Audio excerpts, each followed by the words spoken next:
Welcome, welcome. So it's Wednesday evening. I do apologize for the slight delay. I was setting up the stream, and obviously I was watching some videos, YouTube videos, and I got carried away. And before that, I was watching the A-Team. Yep, went back to watching the A-Team, the classic '80s action drama show, which was great. Bringing back old memories. So I've been watching that back to back. So I had to watch that whilst having my dinner. So got a bit carried away, and then ended up watching a couple of YouTube videos before I started. So yeah, here we are. Hope everyone's having a lovely day, lovely Wednesday wherever you are. I know some if you're in the US, you probably having a good afternoon. Or if you're in the UK and beyond, you're probably in the evening time. So which is where we are right now. It's 9:48 p.m. GMT 0 UK time. So yeah, I'm just gonna post some links that I'm about to stream on. I'm streaming, sorry, on some channels, and then we'll begin. We got this far with. Let me clear the big panel here. We got this far on the cat piece. So again, we're gonna start blocking it in. I think I'm kind of confident with the paw here. So yeah, gonna start blocking this in, and then we'll take it from there. I'm just gonna put this, make a little potato head, or Mr. Baldy on Picato. So yeah, just saw someone message me about referring this cat as a marijuana cat. It's a marijuana cat. It could be a marijuana cat. So I'm just gonna post a link to Furzu, and then we'll begin. We'll resume our painting. Here we go. There we go. Oh. Streaming.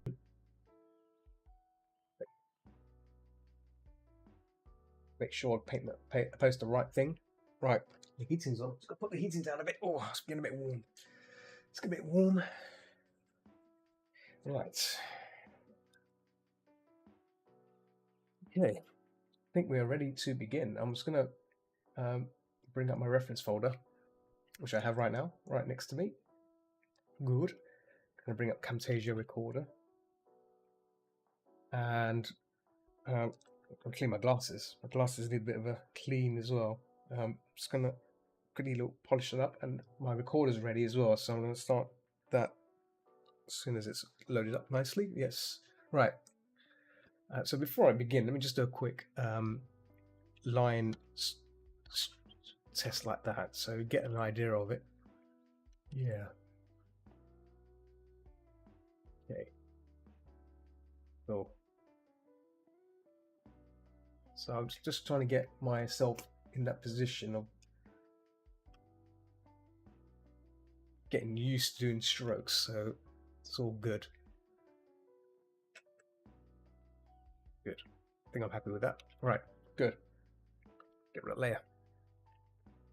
Let's do this. Recording. Okay, so 3, 2, 1. Let's do it. So, we got this far on the cat. We're going to refine it some more. So we're going to take a new layer. I'm going to push this back even more. I think the structure's good.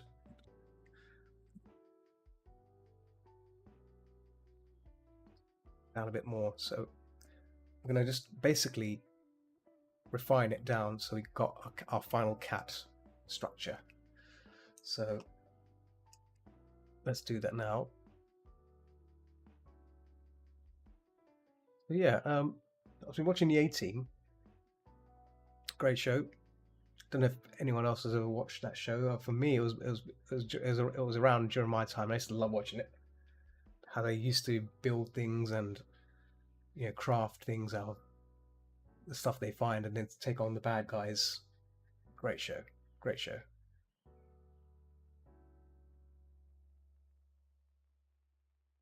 B.A. Baracus. And you know what? So after watching some A-Team, I actually decided to watch a documentary on Mr. T. and how he came to be. And obviously, as he got famous, he got spotted by some Hollywood people. I think it was spot. I think he spotted. He did some like strongest man kind of events or something prior to his bodyguard work, and he got spotted on there, and I think one of the actors who's going to play in Rocky 3, I think, couldn't really talk properly. And so they needed an actor that can talk, right? So they saw this guy on that strongest man thing, called him in, and say, "Hey, how do you fancy being in a movie?" And he went, "Yeah, sure." And then that was it. The rest was history. So probably make a curl there.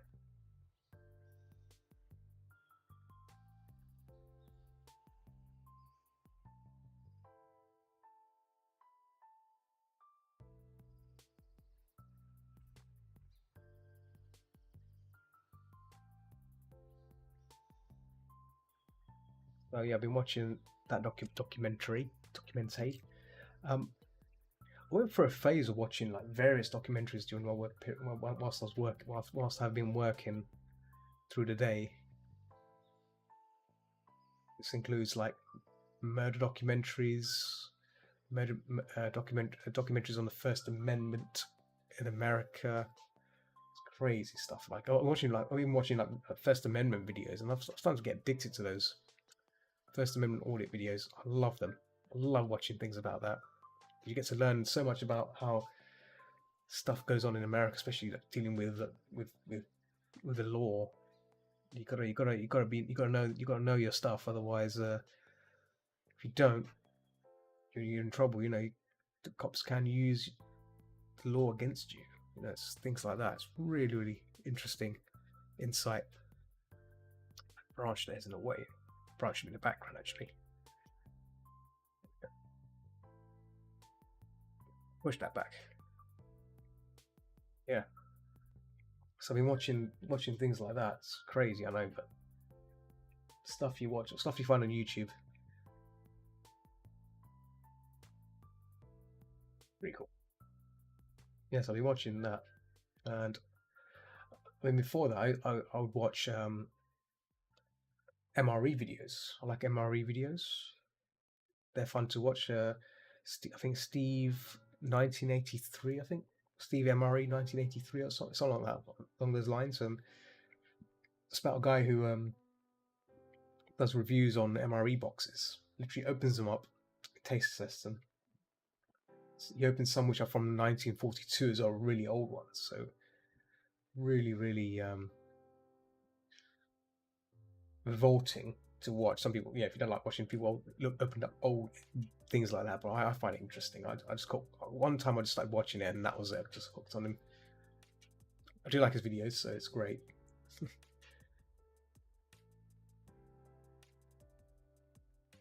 And I've not watched his videos as of late. I know he posts now and then. His posts are becoming less and less, and I think he's probably busy doing other things. But he's got tons of videos. If you have not watched his stuff, highly recommend it. Steve MRE.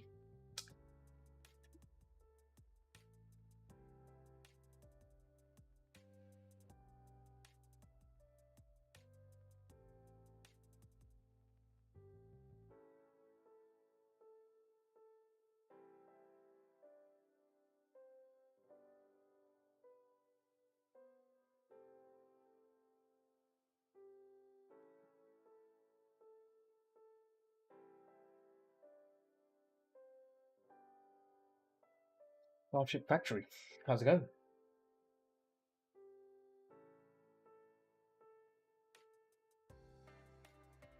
Little potato. There you go. How's it going? Hi, Ignis. You alright? Glad of you to drop by. honor me with your presence. I was just saying, I was watching the A Team and a few random videos. You're sore. Oh, sorry to hear. Oh, sorry to hear. You taking any painkillers or anything for the soreness?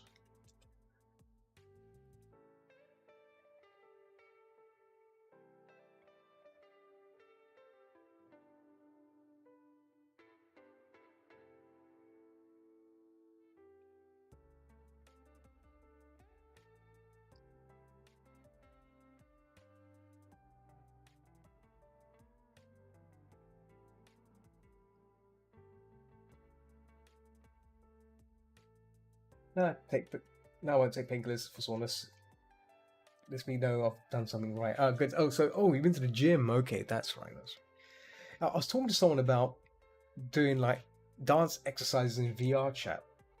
I might look into that. Like, so you watch a video of someone dancing and you follow them you follow them what they're doing, but in VR. So I thought I'd check it out. I need to do some cardio workout because I've not been doing any exercise since last what do you call it? Not been doing it since July, since August, I think, because obviously it's been a bit cold. But once the weather gets better, around like hopefully March time when the clocks change, that's when things start to get better. When you start getting more light. Always like having the daylight savings. It's so good. It leaves a positive impression as well because it's like still daylight outside. So right now, if I'm streaming, it will still be daylight. It's so nice.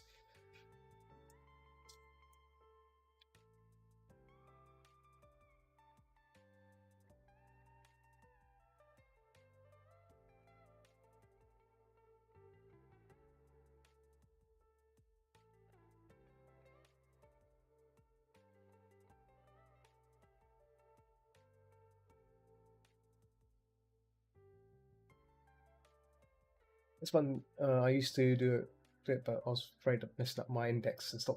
Oh yeah, yeah. See, this is the thing. Like, I mean, like, like basically, it's just basically watching an aerobics video, but in VR. And I thought, well, if I want to if I want to do that, I must do it without the VR, right? So there is a fitness instructor called which I recommended to a friend. He's called. Let me get his name. I'll get his name. The Body Coach TV. So this one, I'll link this one to you directly to via Telegram. So I tried this one, right?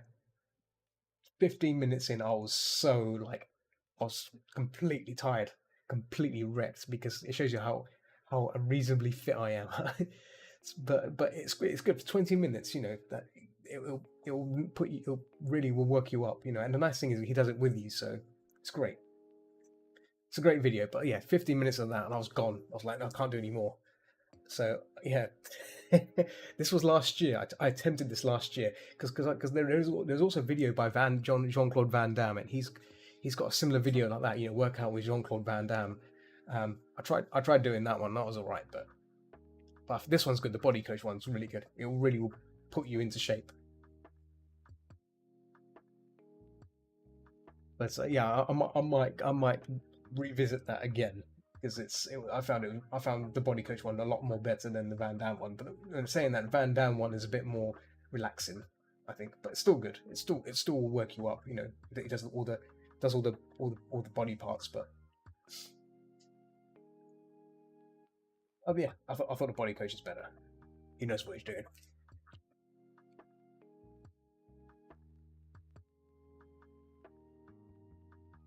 P90X is a good one. Is a good one. Is rough. Is that a channel? P90.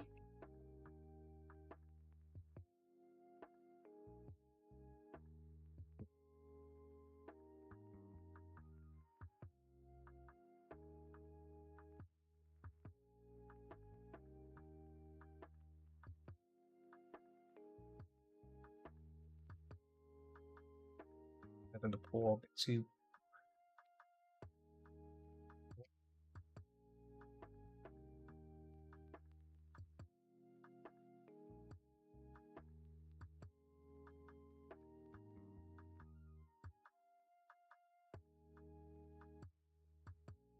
This tree looking a bit right as well because it's a bit too.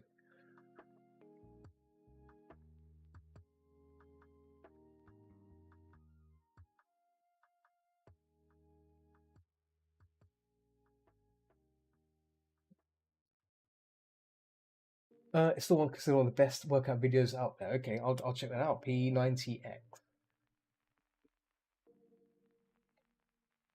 And as a Robin, as Joker would say from the first Batman movie. Okay, P90X intense home DVD. It's a DVD. Okay, it's got. Does he have a channel? It does have a channel. Yes, P90X workout video, full body class. Okay, I'll take a peek of it after the session. Yeah, I've got a few games as well. Like I don't know if you had a Pistol Whip, which is a VR game. I got gifted that. That's a workout as well. That's one hell of a workout, heck of a workout, and oof, that really will put you in your place. It's crazy, crazy. Oh no, yeah, Pistol. I've also got a game called Until You Fall, and that is like that's sword fighting with blocking and everything. Oh my goodness, like it's intense. It's intense as hell. I ended up just like sweating profusely, but it was great. You get to fight big knights and stuff, and you block their attacks quickly, and then you parry them, reprise and everything. You know.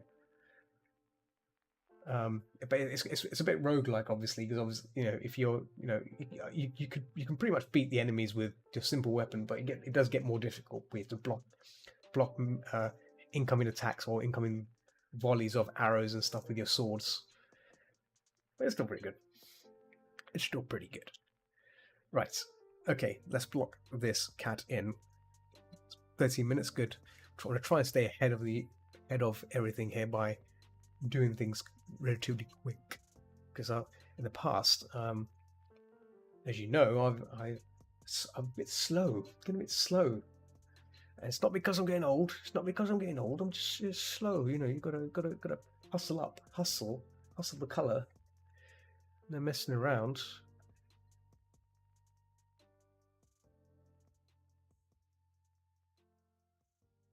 Do you have a Pistol Whip, Ignis?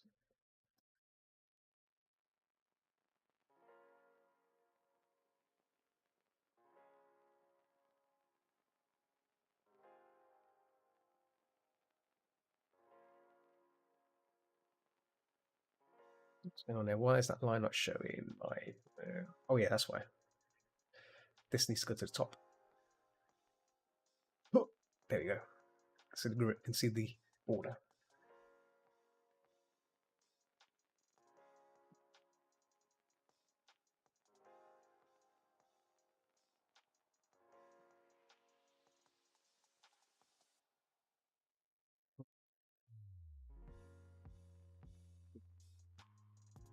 I've been on Pikachu in case if they can't hear me.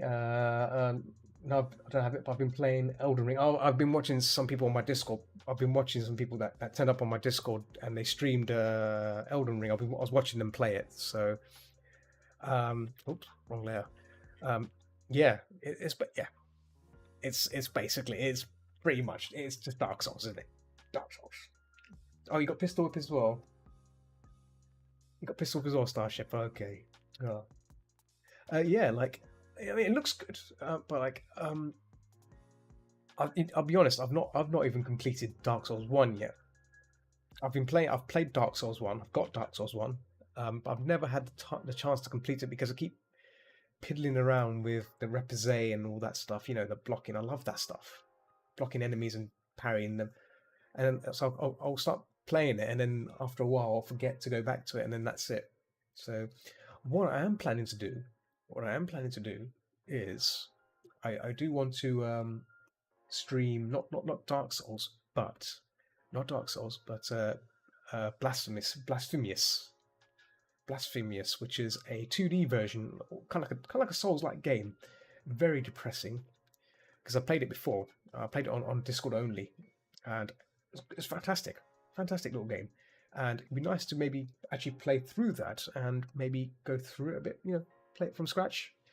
That'd be nice little thing to try out. So yeah, something that's a bit more, something that I've not tried, but I would like to play through it, because I mean Dark Souls is great. Don't get me wrong, Dark Souls is is good, but yeah, there's probably a lot more people out there who are probably better at watching them play it than lousy me doing it. It's a crazy game, yes, it is. Like I got pretty far in it, and then I just stopped. Like most things, I just stopped playing it, and then like I if I was to stream it, I would know how far I've gotten into it, and I thought if I'm going to play, I might as well play from scratch, right? Just play from scratch. It's because it's a nice little game, so yeah, I thought I'd give it a go again, but we'll see. I mean, I do want to play Blood 1 again, because I was playing. I actually tested that last week on Thursday.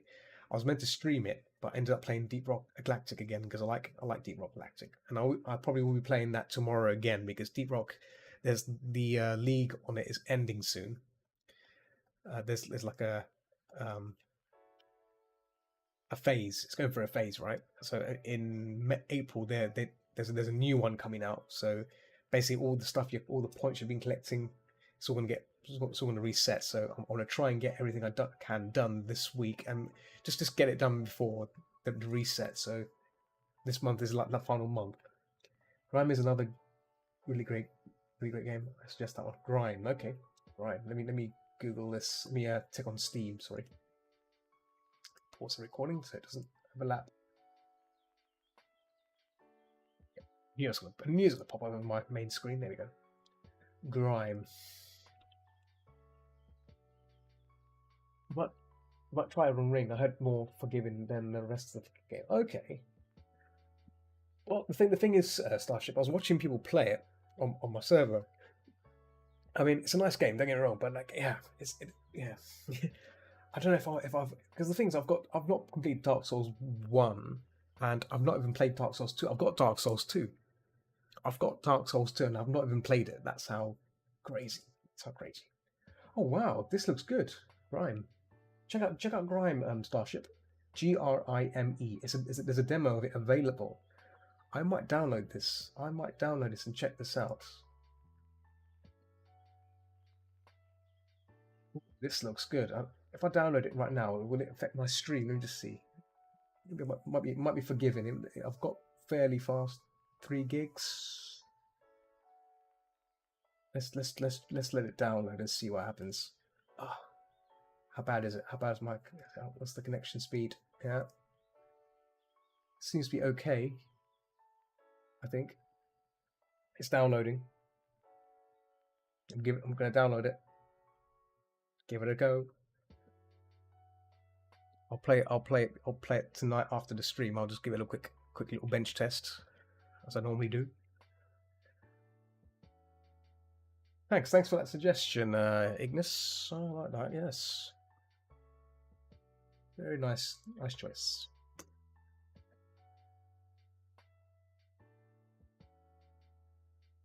No problem. Yeah, there's been a lot of new interesting demos that come out. I played there's a VR game called what do you call it? Let me find it again. I've lost it. Community library. There's a game which I played. It's nice. It looks nice, but I was kind of taken back by the cruelty you have to do. It's fun cruelty though. What's it called? Hang on. Where's it gone? Last played. Oh yeah, it's called Ziggy's Cosmic Adventures.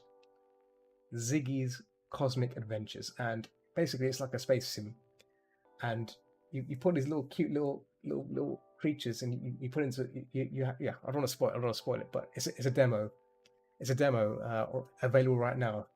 I recommend you should download it and give it a try. It looks really good. Overall, it's a good space game. It looks good. Controls look good. The game is fluid, but yeah. It has a bit of micromanagement of your ship. So you're flying around, you gotta take on enemies, and if your shield's down, you have to like press a few buttons like that, with your finger, pull some levers to generate energy and stuff like that. Pull canisters out and replace with other canisters. There's a bit of that, going on. So it's not just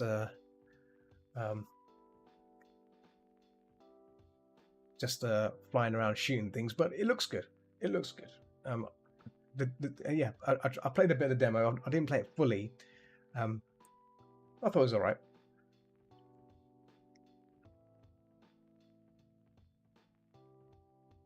I'll have a little spud stretch. Hey, that's good. Yeah, stretch. Stretch is good. Come on, old stretch. So yeah, I've been trying to keep in mind of doing these frequent stretches. Like even when I'm working, I rarely do any stretches because like today has been so busy. Well, I still want to play Carry On. I've seen someone play it on Discord. I watched them play it. It's a nice game. I don't know if I'll play it myself. That's the thing. It's a good game, good looking game. It's one of them sort of things. Like I've watched someone play, and then like, do I want to play it myself, or do I just, yeah? It looks good though. You know what I'm looking forward to, and this is a weird one. And like, I mean, obviously, a lot of people probably would have a bit of like a moment with this. Is I'm looking forward to the remake of Dead Space by EA Games. I mean, even though obviously it's not by Visceral Games, they're gone, but the remake, what they've done so far looks impressive. I'm even though they killed the company off and all that. Well, they haven't said anything yet, but like there's a video that came out which shows you how the graphics look and how the monsters look. Very good, very good. It's just it's like a developer's interview. It's like a 1 hour video, and they talk about like some of the things they're doing to make the game more interesting. Like you can shoot away limbs and stuff. Like it's a bit more reactive. You can feel things falling apart and stuff. It's really impressive what they're trying to do with it. So yeah, I'm looking forward to that. So that'll be interesting to see. I'm looking forward to playing that.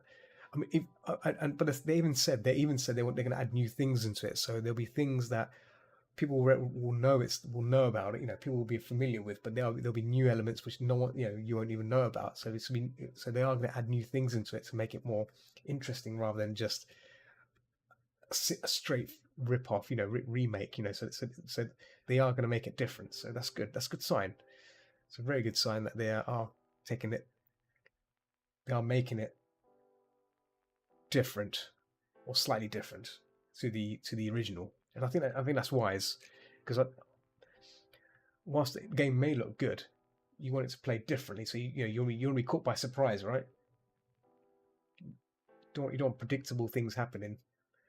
So, but yeah, I'm curious to see what happens, but I'm looking forward to that. I have a game called Cosmo Dread. It's the closest thing to Dead Space I found so far. Okay, Cosmo Dread. Let me see. Cosmo Dread. Let me see. It's Cosmo Dread. Ooh. Let's have a look at this quickly. Ooh, this looks... It's permadeath. Survival horror. Okay. This looks good. VR smoke like escaping dying spaceship standing hostile. I'll put this on my watch list. There we go. Oh, not much. Just having dinner. Was really good. Doing some. I'll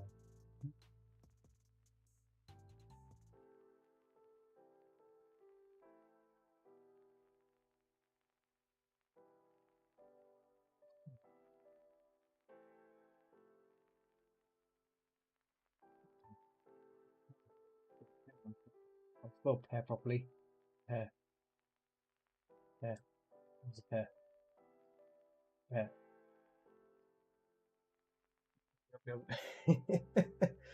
I've not. Oh, you're going for a shower. I was going to say I've not. I was in the middle of playing Half-Life Alyx.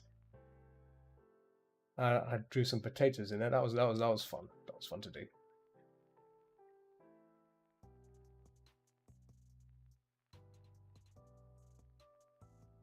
You know, potatoes are a wholesome thing, wholesome individuals.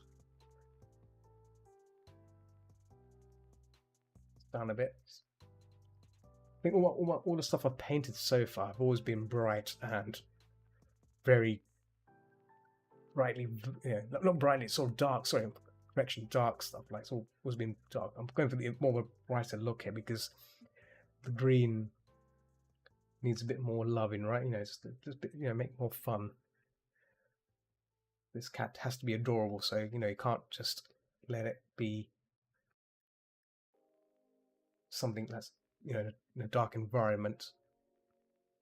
I want it. This should be emphasized on the cat itself, so this is important. So yeah.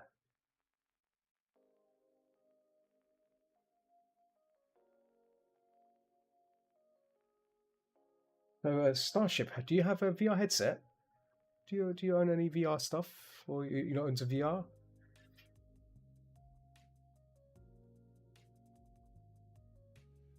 Because VR is the latest fad right now. A lot of people doing the VR stuff. You know what I mean? I'm on the VR stuff too. Can't help it.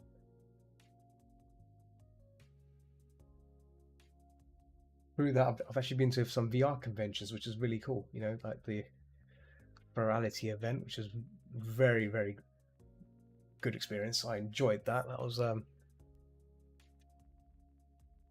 had my own little dealer's table there, like dealer's den. Sorry, not dealer's table, dealer's den, and met some people through that. Great times. Just talking to people, having a chat, networking. You do? Oh, nice. Yeah. VR. Yeah, VR chat is a wonderful bit of software, and and I mean, obviously, yeah. Right now, obviously, in the news, it's kind of been a bit of a weird one because obviously people, a lot of young people use it. But if you join worlds that people who you trust and stuff, it's great. You need a better. Yes, you do. Yes, I've been lucky because I've got an RTX card, RTX 2060 Co. Ooh. Um, hmm. And I was I was very lucky because at the same time I was going to buy a 2070, but at the time, it was so basically my 2060 code cost me around about, oh, of course I'm using painting here. It cost me around $500. It cost me $500 for a 2060 code. That was like 2 years ago. So now it's like worth probably worth. I don't know how much it's worth now, but getting a 2070 would have been like, we're talking like 700 at least. So I was thinking like, do I do much 3D stuff? I don't, so it's not much point of getting a 2070, right? So a bit of an overkill. But now thinking about it, I should have gone for a 2070. It would have been nice to have a bit more beef. But saying that, this 2060 right now, it does the job. It plays most games like a dream. There's no problems with it. There's no, even in VR, it's fine as long as I don't have it on like 200%, resolution, something stupid like that. It's fine. So you should, yes. See, VR chat. It's got a mixture of getting like what I like about it is the games. The games are great, and it's a great way to have fun as well with other people, people not with randoms. Randoms, if you go in a random world, you're going to find a lot of young people who are just confused.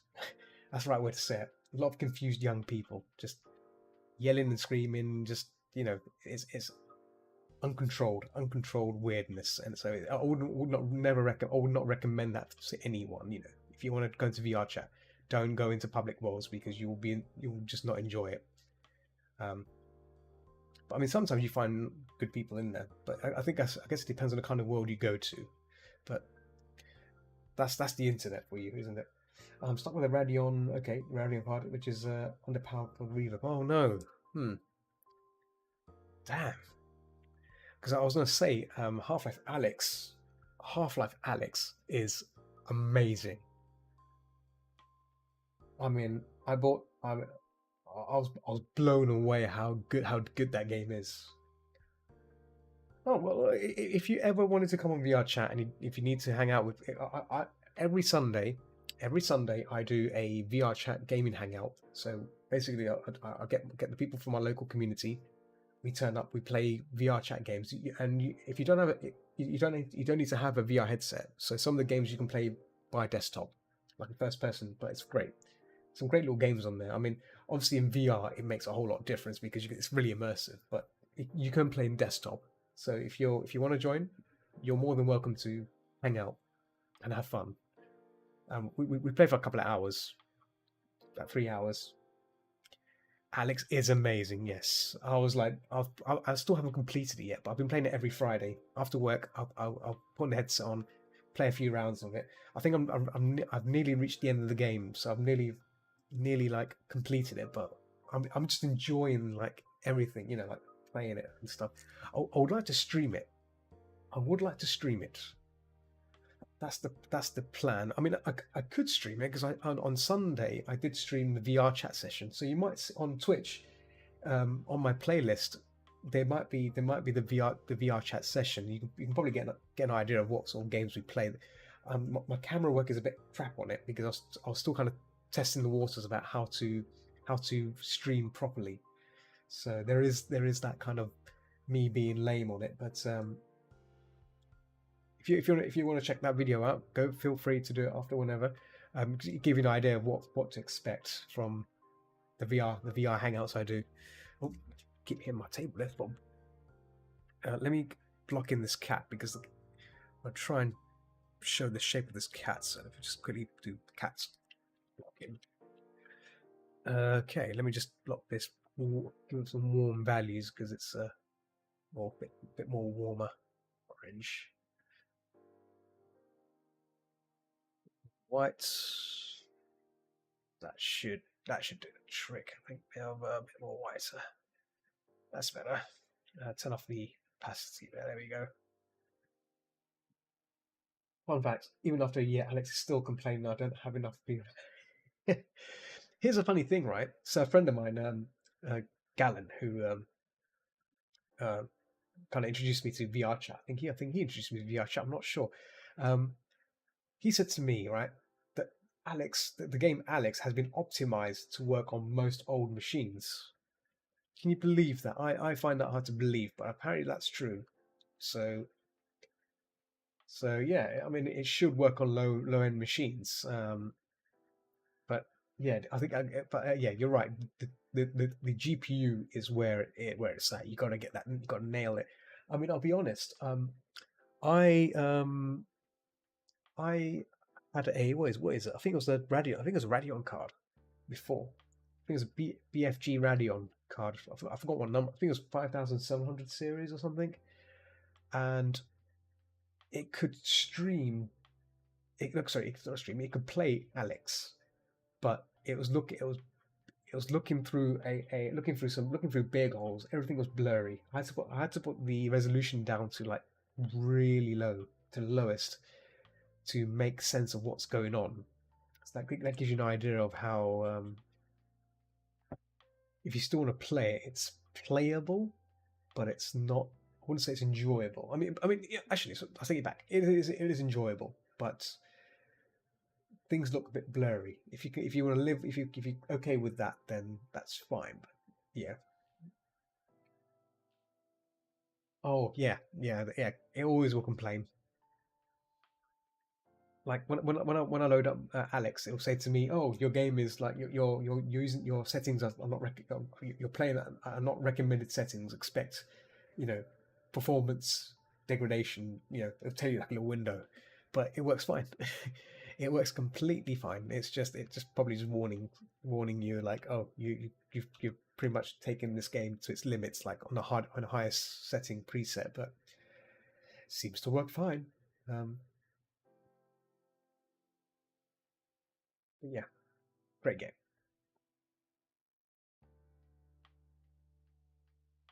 So yeah, I've been trying to find more VR games to play. In fact, there's another game I want to try, but it's not VR supported. It's got a mod for VR support, which is Alien Isolation.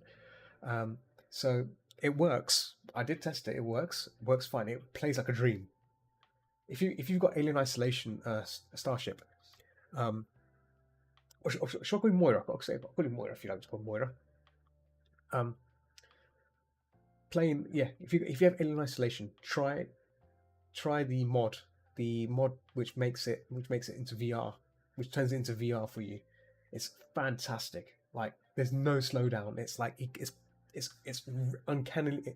It looks insane. It looks insane. I'm like, this is incredible. The only downside is there's no full. It's not full VR. It's VR visuals, but you have to use the controllers or the mouse and keyboard, which is fine. I think that's fine. I can or joypad if you want to use joypad, but it's incredible. Alien Isolation in VR looks intense, and it's like I didn't play it fully. I just did the starting part. You know, going around the Isidora. I think it's the Isidora, the ship we start on, and looking around all the stuff, all the textures and stuff, and yeah, I'm surprised they didn't make a VR version of that because I mean, so good. It's asking to be put into VR. I can tell you that. But the person who made that modification, the VR modification, has not worked on the plugin for a long time. That's the only problem. So you cannot change the controls of your joypad on the controllers, on the VR controllers. So that's the only downside. But it plays really well. I don't have it. If I remember all right, it's released by. Oh, it was. Excuse me. It was released by Sega. Published by Sega. Creative Assembly, which is the sister company, which is part of the parent. It's like part of a small company within Sega made it. But if I assume you mean Epic Games. Epic Games released a free version of released it for free. I got it. I've been getting every single free game from Epic because I don't care. I just grab it. So yeah, if you've got an Epic account, I guess that's where you could have gotten it for free. But if you, I know most people don't like Epic, so I understand if you that's perfectly understandable. Nothing wrong with that. It's fine. It's all good. It's all good. But yeah. That's one possibility, but I mean, just wait until Steam Sale comes out and then grab it then. Yeah, because the only reason I say it's because it's a really good experience, obviously for a game. That's why. A story. Oh, sorry, keeping the table. Keep the table there because I keep sitting forward on it. It's got a good story as well. If you're an Aliens fan like me, then yeah, you'll enjoy it. And obviously, it's better than the crappy Aliens Colonial Marine. I was very close to buying Aliens Fireteam until I found out that was 3-player only. So, oh, welcome back, Ignis. Welcome back. We're just talking about VR games and Alien Isolation. It has partial VR support. It's very, very good. I tested it out, and man, it plays like a dream. Like no slowdown. There's no slowdown whatsoever in VR for it, and I've been enjoying that, and enjoying that from the point of just trying it out. But one thing I wasn't impressed with were the controls.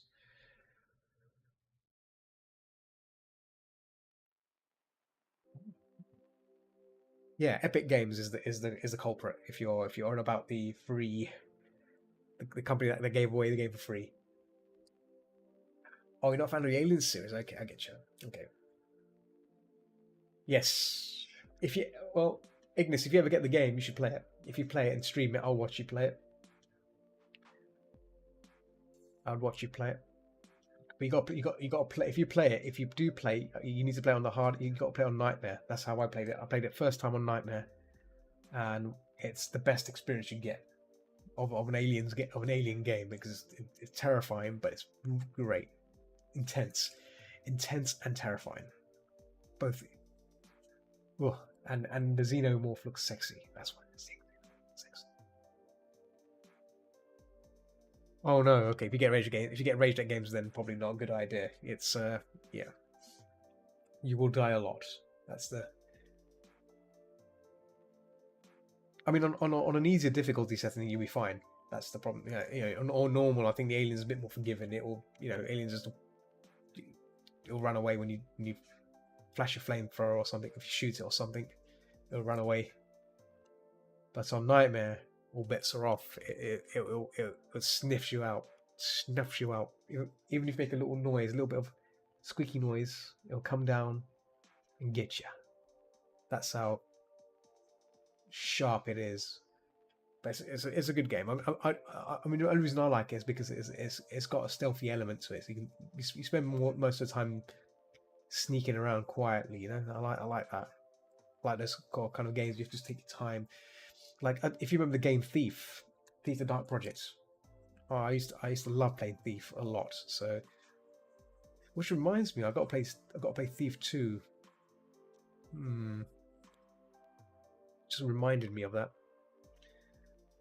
Thief 2 was a fantastic game, and I smashed Thief 1 on a very long time ago on Discord. Oh, not Discord, on Twitch. Yeah, I think it was two. I think it's three sessions, three stream sessions, and I finished the game off on expert. So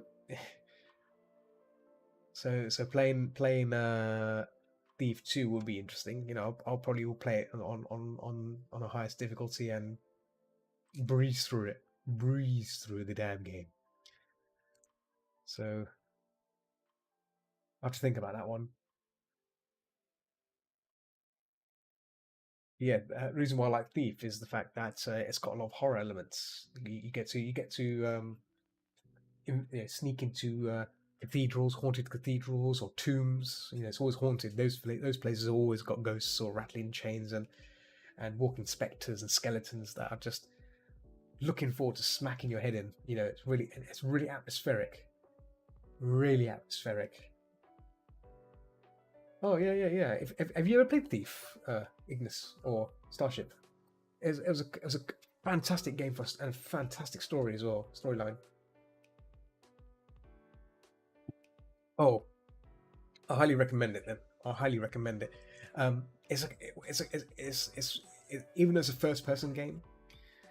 Put the volume down there. Even though it's a first-person game, it's not focused on combat. It's more focused on stealthing, knocking people out if you need to, or sneaking in the shadows and stealing things because you're a thief. You pickpocket things, and it was the first ever stealth game that was created on the PC for its time as well, because the game used something called the Dark Engine. And what it is, obviously, as the name implies, that when you go into the shadows, the AI can't see you. It starts looking for you. Like, where you gone? So you can hide in the shadows and stuff. If you make noise and stuff, it will look for you. It will try and move towards the source of the noise and stuff. So walking on tiled floors and stuff, you have to be really careful with, or metal surfaces. So it's about really thinking about your surroundings. And walking on carpet is probably more better than walking on tiled floors and stuff. And it sounds like tension, yeah. Maybe that game got the inspiration from Thief. So, but the thing is the setting is set in like a steampunk world, like it's medieval with steampunkery lights. Everything's powered by steam and stuff. So if you see flame torches, you can take out torches with a water arrow. So obviously creates more darkness for you. If the floor is noisy, like if it's a metal floor, if it's like a metal grated floor, or if it's a tiled floor, you've got moss arrows. You find moss on the floor, creates like a moss overlay, so you can walk over it quietly. So you even got what made the game amazing is the fact that we can zoom back out of this cat. What made it amazing was the fact that because the entire map's loaded up, you can decide how you want to approach the mission. So if you got to break into someone's house, like someone's castle, you don't just go through the front entrance because you'll get killed, right? You're a thief. Even though you got a sword, you can do sword fighting. The chance of you winning can be very slim. You can easily get killed by guards, right? Because guards are tougher.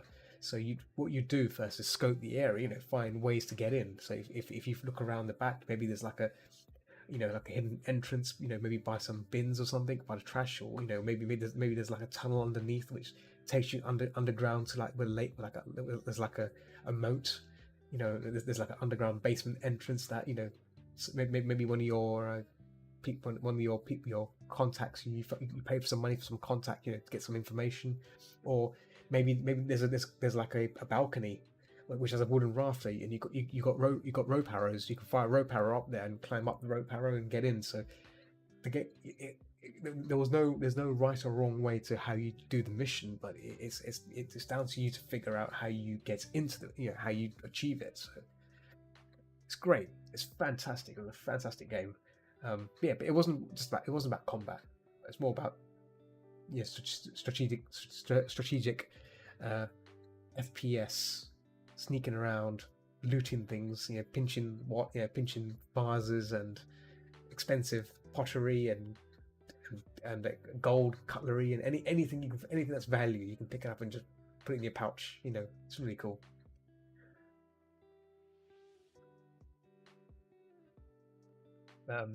Great game.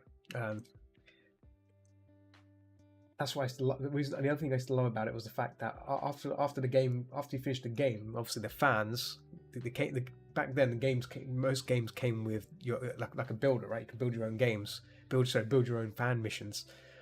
There's a whole underground community of Thief fans, and they just make loads. They've made loads and loads and loads of fan made missions and stories, really really good stories based on around that universe, or made up their own ones, but still in that kind of environment. So it's just beautifully done. And yeah, even the NPCs, like if you don't go near them, you can hear them talking to each other about how they hate their job, or they haven't eaten in a while. Like they're doing all this like night shift, walking around patrolling and saying, "Oh, I haven't been eating in days." All those noblemen are having all their food, and what about me? Doing my shift around here. It's hilarious. It's just fantastic. You've done.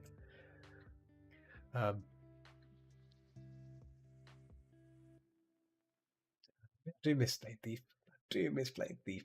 Ah, such a good game. Such a good game. But yeah, I would probably avoid, if you ever decide to get the game, the classic one, stick with Thief 1, Thief 2, and Thief Deadly Shadows. Do not buy the new Thief, the one that was recently out by Square Enix. Terrible. Terrible, terrible, terrible. Worst game ever. I mean, it's like when a AAA company, or AAA as you call it, tries to revive the game and does it badly, and doesn't really follow suit in terms of the original game, what made the original game so good, right? That's what happened. And yeah,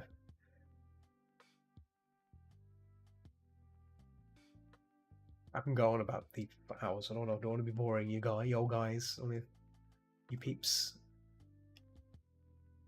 But yeah, Thief was my time of gameplay. I'm Thief, Deus Ex. Remember Deus Ex? Deus Ex was a great game for its time, and I used to play a lot of Counter Strike 1.5, then 1.6, and obviously Team Fortress Classic.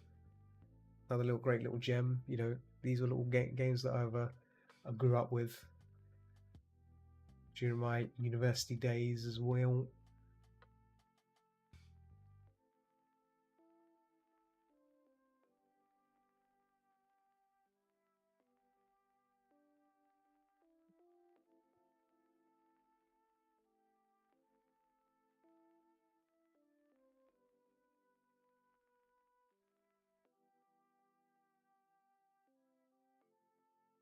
So I'm just blocking this in right now. As you can see, I'm not really, just keeping it relatively simple-ish.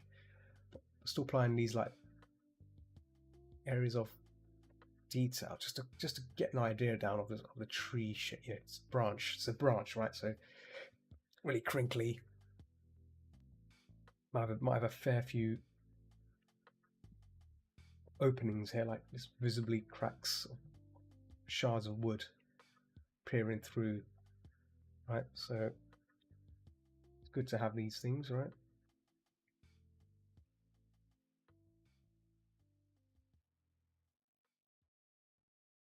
And zoom back a bit more. So I'm using a relatively big brush here as well. So I'm gonna try and get as much as I can on here, like oh, dark. Throwing some red in there.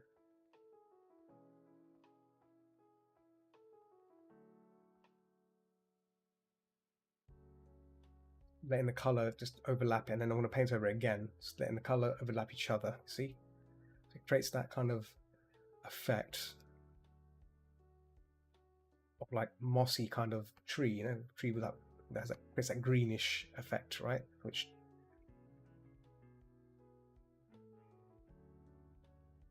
trees will kind of have, you know, and there'll be some areas which are obviously more dark than others. We can, you know, they go pushing a bit harder. My stylus there, just to let it go right in there.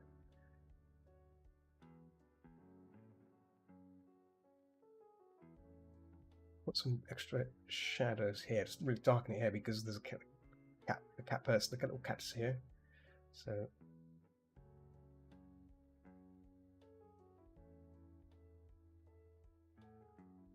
Ignis, have you done any more? Done any doodlings? So you, how's that coming? I think you remember. I think you told me you didn't you haven't had time to do that. Been busy with the work you work.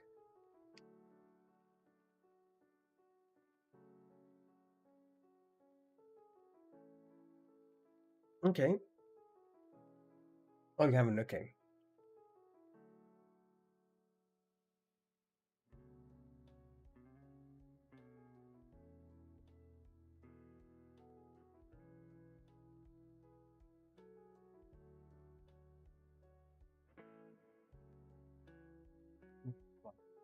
Yeah.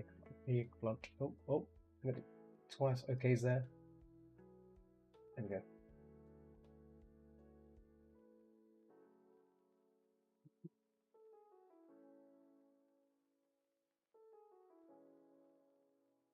Yeah, it's understandable. If you're, you know, you gotta find time. That's understandable. It's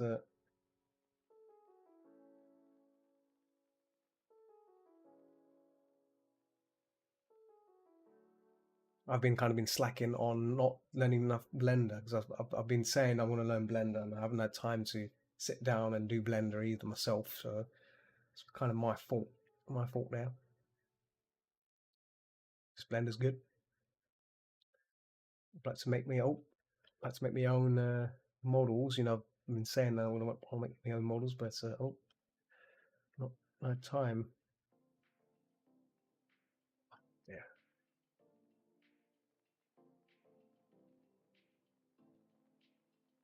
doing that hard press thing.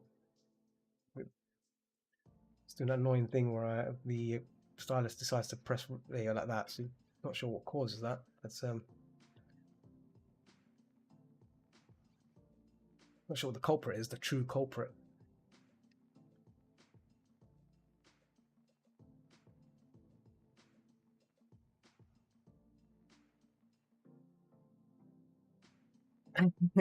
I have made a rabbit head.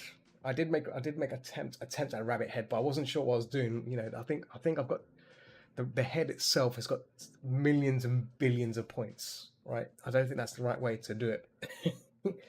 That's why I've been kind of been farting around with that. I think I showed you I think I made that. Actually, I think I showed you the plant, the lamp and potato I've made.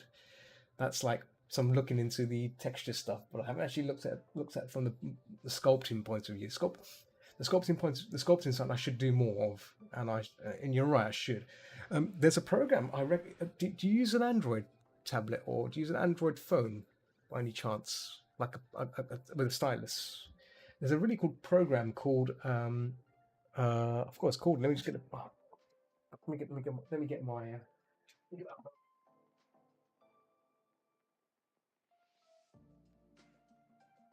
It's called. Check this. There's a really good. See, it's called Nomad. Nomad Sculpt. it's like ZBrush, but for mobile devices. It works on Apple. You can get it for iPad. You can get it for iPad, or you can get it for Android, and it's a really good sculpting program. It takes out all the complexities of sculpting. If that makes sense. Like it's all the interfaces done in a way that's made for tablets, and I know some people who've made models, VR chat models, using that program. So you can sculpt it, bring into Blender, do the rigging, do the topology, which is basically redrawing it again, making it all work, and then yeah, it's crazy. But the thing is, it's all done through here. I mean, I could probably show it. Let me change my cam one second. I can probably show it to you guys on here. I do. Whoop. Ooh, hairs all. Dear, my hair's all over the place today. It's like this is what happens when you work too much. Okay, here you go. So if I rotate you on here, yeah, so you can probably see that. Probably see that there. So you can. That's the object there. If I just do that, so you can sculpt on that. There you go. You can probably see it appearing there, just about. Oh, wait a minute. Let me make this brighter. 1 second. So where you can make this brighter? Yes, you can. Yes. Oh, there we go. Oh, there we go.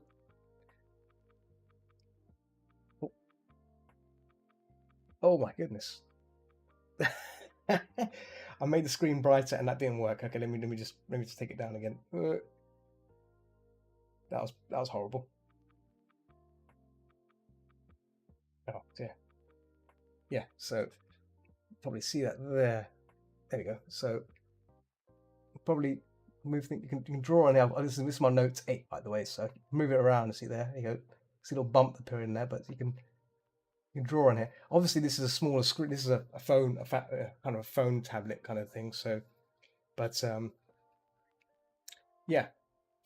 I mean, it's a free app, by the way. So the cool thing about it is you can get those emulators, right? You can get those emulated tablet programs for free, right? On Windows. You could probably just get it on there. Get it on get an emulator, install it on there, and then plug your tablet in. You can have a free version of ZBrush. So I might try that. I might attempt that. So I'll let you know what happens when I figure that out. But it's just another way, and I know some people have used that program to make 3D models with, because it's if it's like ZBrush, right? You can just make it, and you can import it out as various files. Oh, Redcoats, hello, how are you today, sir? How are you today? Welcome. Oh, my face. Oh yeah, let's go back. I almost went back to my. There we go. I'm well, thank you very much.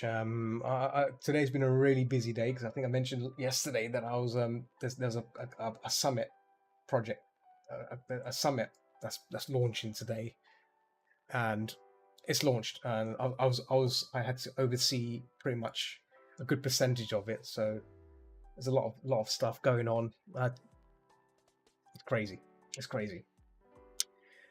Hey, Jess, Cinnamon Vector. Hello. You all right? You all right? How are you this evening? I'm good. We're just hanging out. I was just showing Peeps Nomad sculpt. I don't know if you heard of it. I'm sure you've heard of it, Cinnamon. You probably heard of Nomad sculpt. I'm thinking of maybe get like an emulator.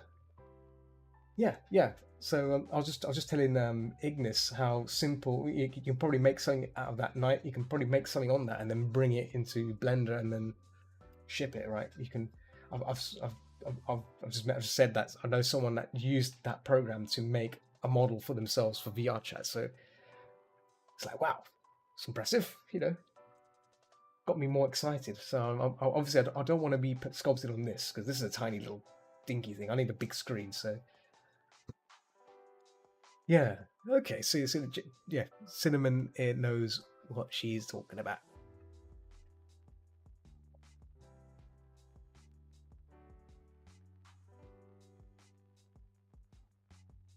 No Blender. So yeah, I was just saying I have not had time to learn to spend much time on Blender as I would love to. I'm gonna get there eventually.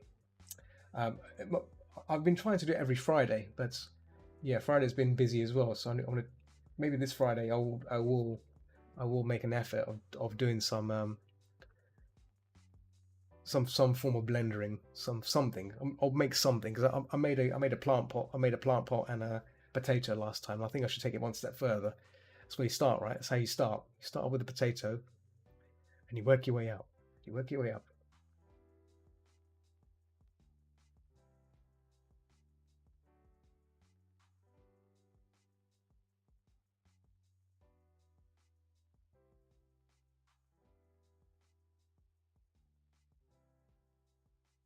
But Friday's also like a day of watching horror films. Ooh, horror films, you say? Horror films. It's the best sort. So recently, I linked I linked Ignis, some classic horror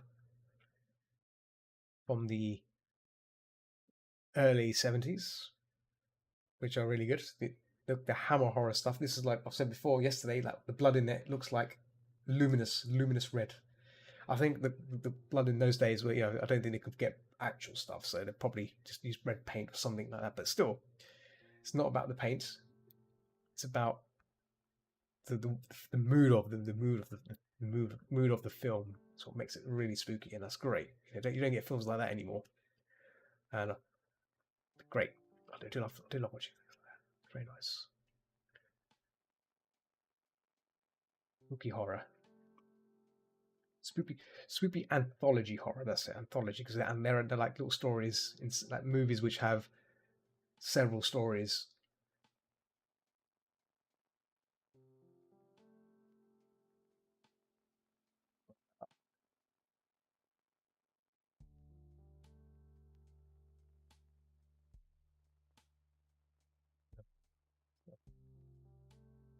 Just warm up a bit. Just a bit too green for my liking. There we go. Sweet. Right. That looks good. Right. Let's go on to working on the cat because I've kind of been neglecting the cat a bit. So we get that done, and then we will.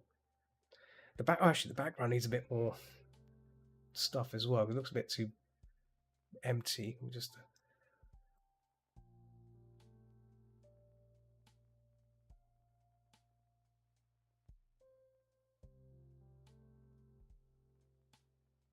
been too focused on the branch and not really been paying attention to the background as much. But I think this is good. There's enough here to work with. I don't want to, because this is going to be blurred out. All this is going to be blurred out completely. It's not the point of interest of this piece. It's the cat. So it's Pokemon cat. So I've been doing like all these like Pokemon stuff. I'm just doing it for fun. These are all fun pieces. And it's been like time for me to spare. Okay, thanks for hanging out with me, Starship. You take it easy. Let me say. Oh, oh, oh. I'll type. I can't even type. Oh, there we go.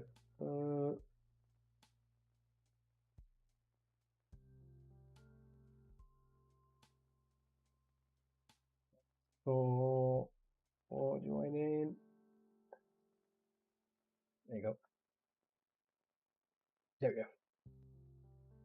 Okay. Yeah. So people on folks on Picato got to depart. I do appreciate those that do stick around until they have to go to bed. It's I do my sessions a bit too late. I do my sessions very much too late, and obviously nice to do a bit earlier. But you know, gotta eat, gotta cook my dinner, gotta eat my dinner, gotta watch some random YouTube stuff, have a little banter with people on Discord, and then I'm like do a little stretch, do some shoulder rolls, and go right. That's it. Right, time to get to work. Hit that live button. Hit that live button. Gonna get on. I'll start painting.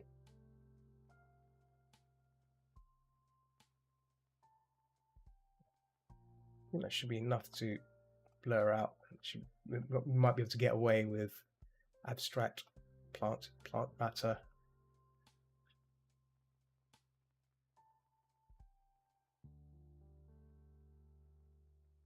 Some warm in here as well because it's a bit too.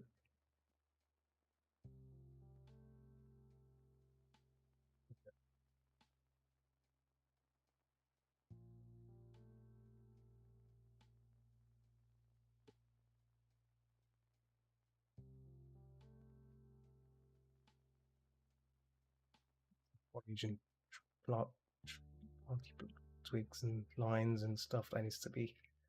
There we go.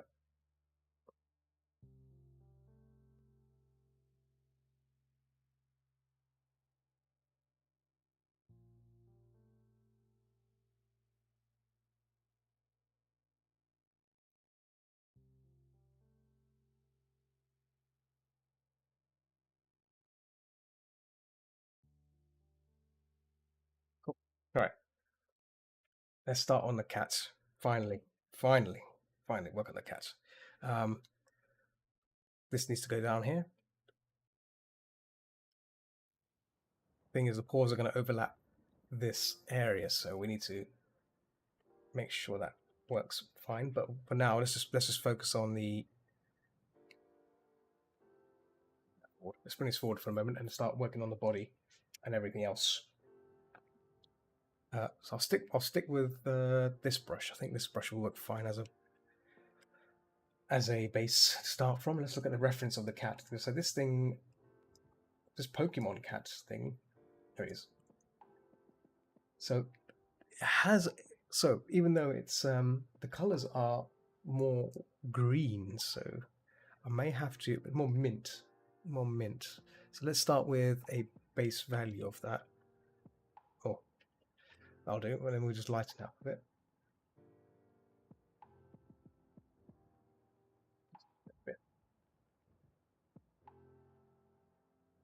Yeah. Yes. What's it called? The weed one. The weed Pokemon. Weed cat. What is it called? It's called what the name of it? Sprigatio.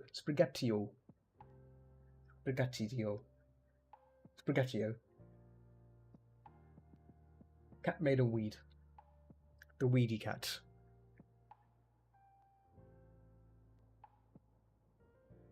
I think it's made of weed.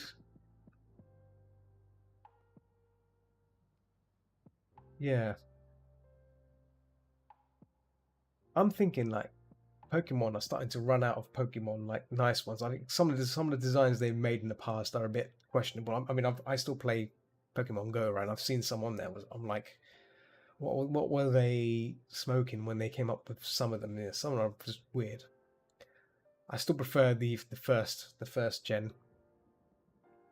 They're the original ones, right? The original set. Anything beyond that, I think.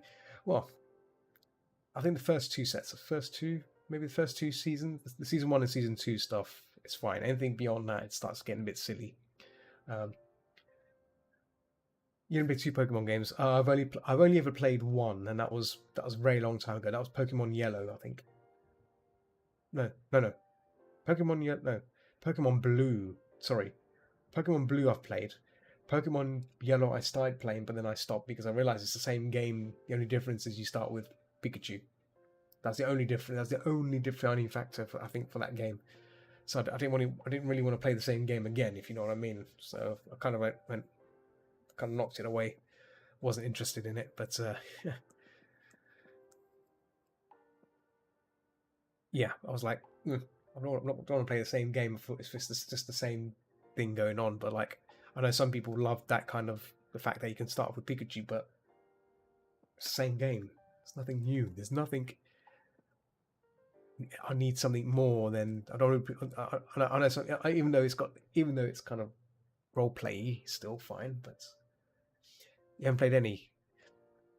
Yeah, I mean, I don't know what the new one. I briefly played Sword and Shield at the London Pokemon store, and that was good.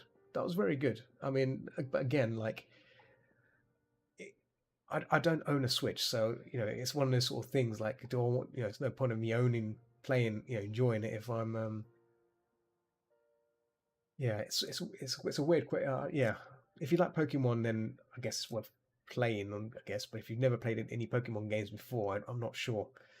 I guess I'm the wrong person to ask to say if it's. Don't know if Jess can enlighten us on it. I've played Ruby and Sword. I felt like you played one. You have the main line, and you've played. Oh, there you go. Then yeah, some of the games are repeat. So I think what they do is they in one version they put a certain set, and in the other one they put another set, and it's the same game, base game, because there's no way they can put all the Pokemon into one game because there's millions of them. If I'm right, I think Sword and Shield caused a little bit of controversy because of that. Because for example, there's a snake Pokemon called Ekans. Ekans was taken out of the Pokemon Sword and Shield, and that made a lot of people angry because like there are people that like that Pokemon. So if your favorite Pokemon is not in the game, you are gonna feel a bit salty. It's like the new game's out.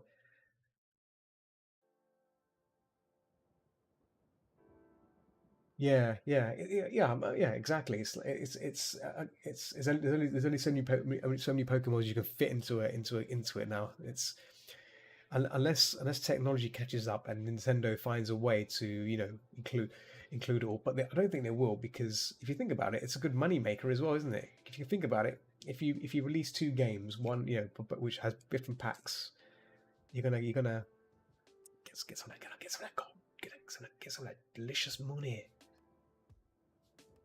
So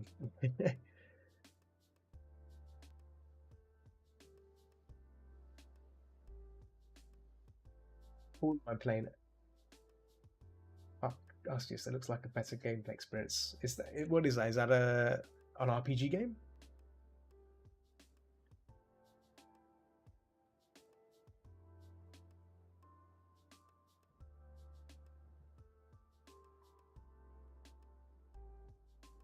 It's a Pokemon spin-off. Oh, right. Okay. Okay. I see.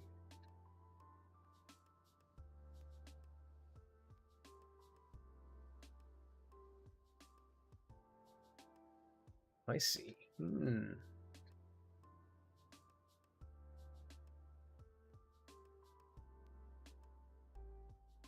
Markings as well.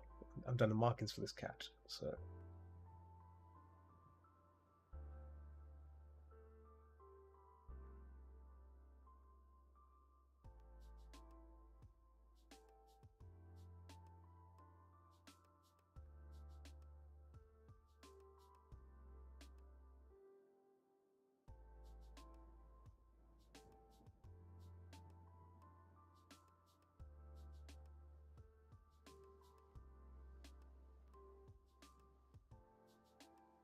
oh yeah, Jess, have you played any Fallout, any Warframe as of late? I've kind of lost, kind of like given up on that.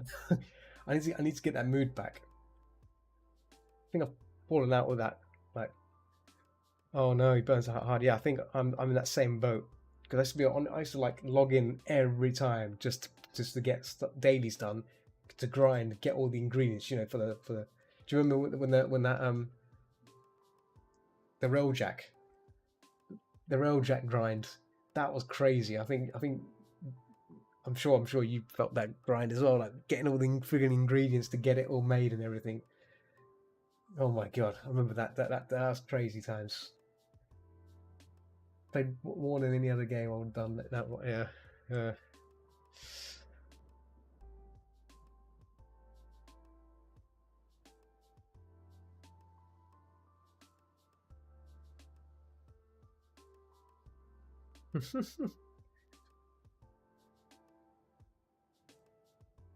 So the mod's working.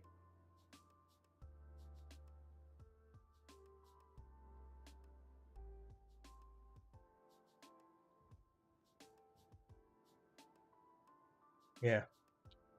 I've kind of just lost the mojo for it. I'm like just that's why I've been playing Deep Rock Galactic a bit more. Deep Rock Galactic is a bit more hands-on mining and smashing rocks and stuff, and saying rock and stone a lot.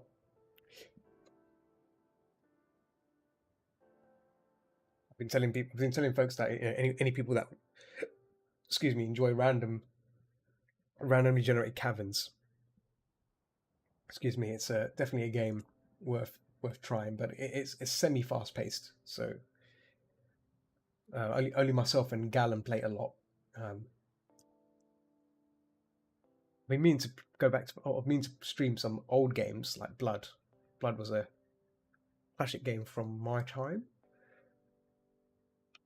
It's gonna fire that up.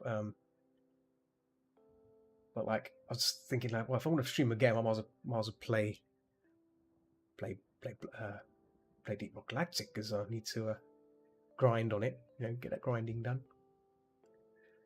So it always falls back onto that point of grinding. I've been playing Walkabout Mini Golf on VR lately. It's superb. Doesn't take up much time, and it has golf. I've played golf on in VR chat, and man, this was at 3:00 in the morning. The putt world. Oh my god, frustration! The frustration of the ball won't go. Not just trying to hit it in. Go in. It won't go in. Ah. Not VR chat. Yeah, no, I think I know. I think I've seen. I think I know what you're on about. I've seen it on Steam. It looks good. It looks good. It does look very good.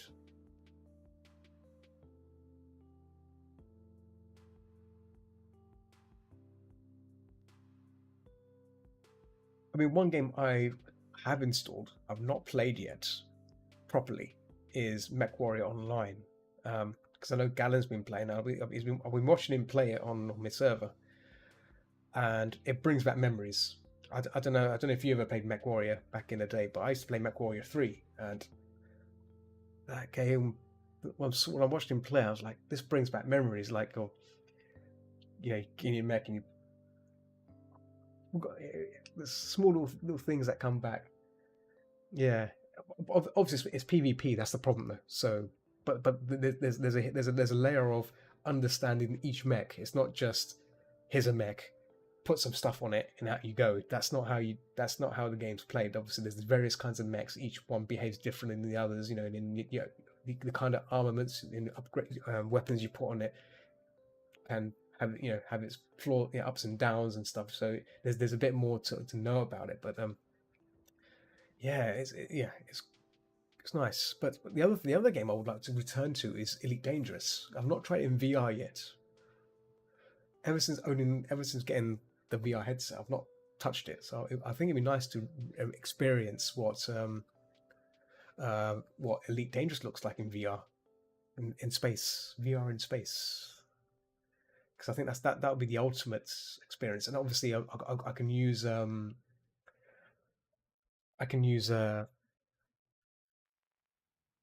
voice attack to voice command my stuff. Oh, your husband used. Oh, okay. So there you go. I used to play Elite Dangerous a lot. I've got my joystick now, and then my flight joystick. I can tell you for a fact, Elite Dangerous, you need a flight joystick. If you play it if you play it on a joypad, no. Once you get a joystick, you're gonna realize how amazing it is. It's like, it blew my mind when I first fired it up, and I was like, oh my god, like, because I was worried it's gonna be a bit like all over the place, flight joystick, but it's not. It's so good. It's so I can't explain it. You have to try it and play it. You have to invest in a good flight joystick, and it's a game changer. It just makes the game infinitely better. And then I think that's when I started playing it a lot. I played like for hours, stupidly hours. Like, I would spend like almost a whole day just playing Elite Dangerous, just doing deliveries and stuff, and that's great. Yes, I saw the reviews on that. Yes, I saw. I don't know what happened there, and they even said that there's no VR support for Odyssey. I'm like, wait a minute, if you're gonna do first person, you're gonna have to do VR for it. It just doesn't make sense. So, Yes, you need to flight joystick, and the VR proves it more. But since you look around, it's stuff. It's yeah. I might have to just maybe this Sunday. I might just update it and see what's been going on. I don't have the new Odyssey thing, but I definitely will peek around and see what's been happening in Elite so far. Yeah, it's I've not played it a couple of years now. I've been getting my Sims kick in. Ah, yes, I've been seeing you play. What's it called? American Truck Simulator. I've tried that in VR as well, by the way. It's American Truck Simulator in VR is incredible as well. If you've not, uh, like, it's insane sitting in a truck like that. You're looking around, like you know when you indicate left, you're like looking at the thing, looking at the window. I like look at the window like that. Yep. Look left and right. Turn left like that. Looking, and then it's so immersive. I enjoy it. It's great. Oh, you actually, do you know about the multiplayer thing, Jess? You can do multiplayer in American Truck. You can do like a convoys. So in London First Chat, there've been people that do in the Euro Truck Simulator. They do convoys and they do stupid things like riding really fast. But okay, there you go. No, yeah, nice. Yeah, good to know you. Good to know you what you were right there. Yeah. Um, No, it's fantastic that it's finally got multiplayer because always wondered like the game oozes for multiplayer support. It needs that because it'll make the game so much more lively. Maybe if it's like an MMO kind of like there's loads of trucks driving around and obviously I think that would be crazy because you probably get dimwits would that ruin the gameplay experience. Maybe if it was like a private server then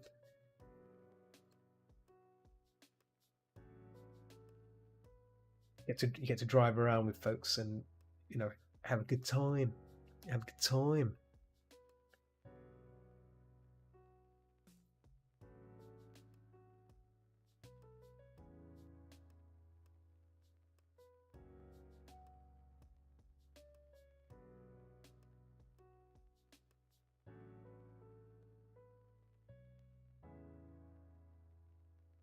I don't think of other Sims which might be fun to try. Oh, I tried Electrician Simulator. There's a demo of it. It's hilarious. Um, whilst it's a nice little game, but I can see it getting repetitive. It's kind of like PC Repair Simulator. I even tried that game.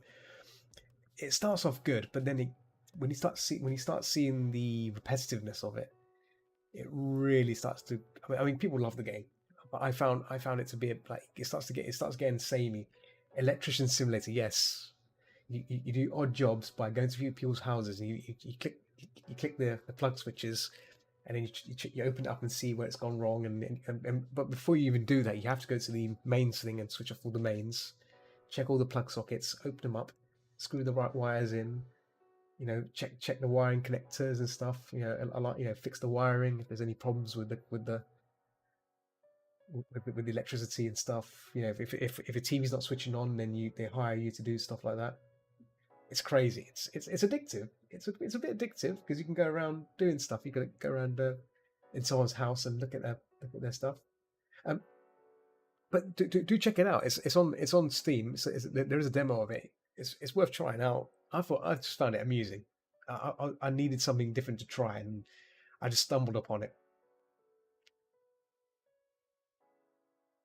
One thing I found it awkward was that there was the basically you're running like your uncle's I think it's your uncle's business because your uncle's like not capable of doing it, and he keeps calling you Sonny. Nice one, Sonny. Like I found it a bit awkward. It's like, why is he calling you Sonny? What? Who? Are you, yeah, who's this guy? Uncle, stop calling me Sonny. Don't like that.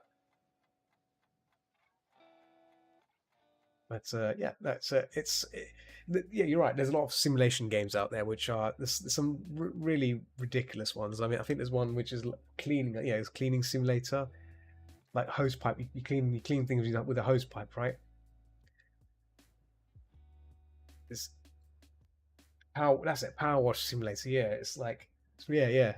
I saw someone play that on my server, Jess, and you need specific hose. You need specific nozzles for specific things, which was crazy. I was like, that really did my head in. It's like, oh my god, like can't you just squirt it with the hose? No, no, you have to use a specific nozzle for metal, wood, all sorts of stuff. And I'm like, oh my god, ugh.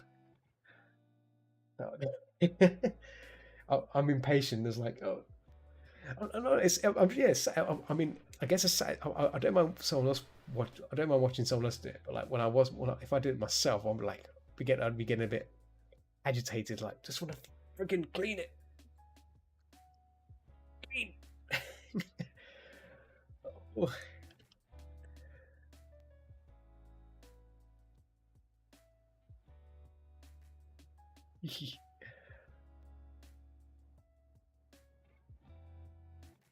happened to the other one? Wasn't there like the biohazard cleaner thing as well that you have to clean up bodies and not bodies, but like aftermath of sci-fi gun battles and stuff. Oh, I forgot it's called visceral cleaner. Reminds me of that those kind of games. Yeah, visceral cleanup. Yeah, you pick up bits of legs and stuff and clean up the blood and with a mop and bucket. Mop. I mean, don't get me wrong. Those games are. I mean, it's still fun. Yeah, yeah. It's because there's something strangely addictive about those kind of games, isn't it? So it's nothing wrong with that. I mean, um, recently, I mean, I've been for almost I'd say about 5 months, 6 months. I've been addicted to 7 Days to Die, and at first I was a bit unsure about getting it, but I got recommended it's a good game, and I got it, and I've been addicted to it. It's kind of ironic that right now I've kind of gone kind of like forcing myself not to play it because once you start playing it, you get yeah, it's a survival game, yeah. So it's a mixture of what makes it so good is the fact that each world you can generate it's a different seed, right? There's loads of mods, you can get loads of mods for it, mods which change the game behavior, which makes it fun. But the best thing of it all is, like, for example, when you get a mission to do, it treats every mission is treated like a little separate instance inside the world. So if it's like clear out a house of zombies, if you go to the house, you activate the instance. It resets the house that where that house is in it, so it becomes like a mission house. So you have to carry out your task in it. If you leave the area, obviously you lose the mission, but it's randomized as well. So where so it could be any house in the world we drive to and stuff, and it's great. And then obviously on the seventh day, you get some horrible zombie attack at night. So you got to prepare for that. So there's an essence of urgency. But the great thing is if you work together, it's great. Working for teams, working with people. So normally I'm the farmer. I grow all the plants and all the flowers, not flowers, and vegetables and food and stuff. So we work together to survive. But yeah, quite recently. But recently I've taken a break on it because you can get I should be doing something more productive, right? I shouldn't be playing too many games, right?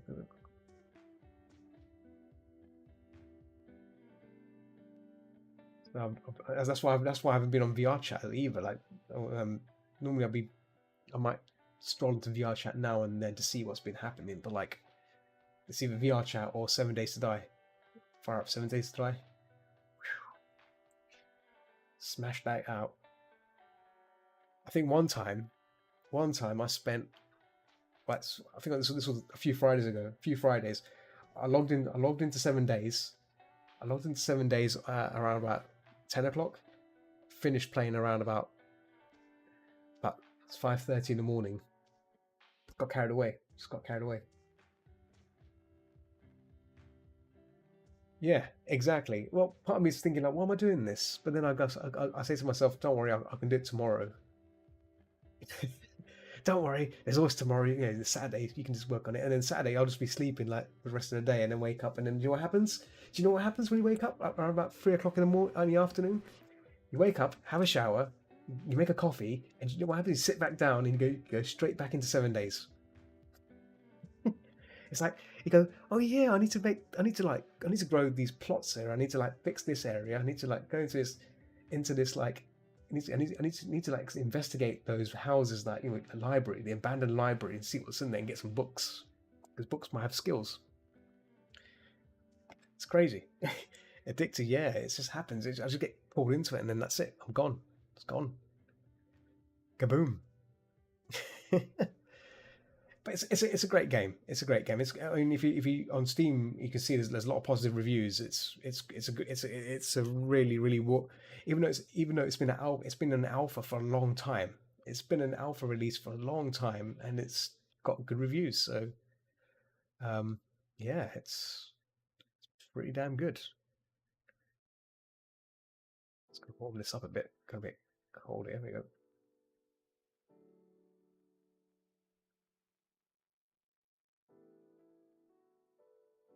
So yeah, Addicted Games. Did it start life out as a mod or something? I think it no, I think it started off as just as that. It's just because basically when it came out, it was I think it was an era during a time when there was a lot of survival games. Like, do you remember DayZ? I think it's DayZ. I think that was another mod, wasn't it? DayZ. There's all these little mods that you get, zombie mods, survival mods. I think 7 Days was one of them. 7 Days, I think, was one of those games. And yeah. But the thing is, this like 7 days. When if you look at it as a whole, it's a big game. There's like it's got a world cycle. Like the entire world is like rotating around. You know, the nighttime, daytime, and different biomes, and you get rain at times. You get thunder.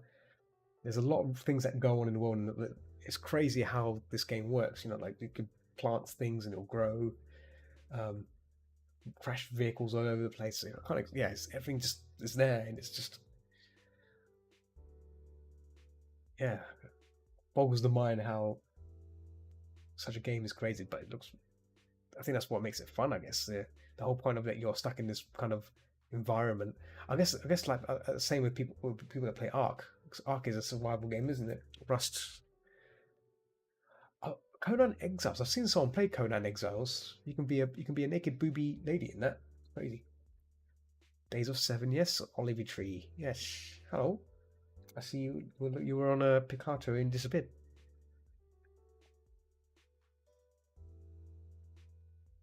We were just talking about 7 days.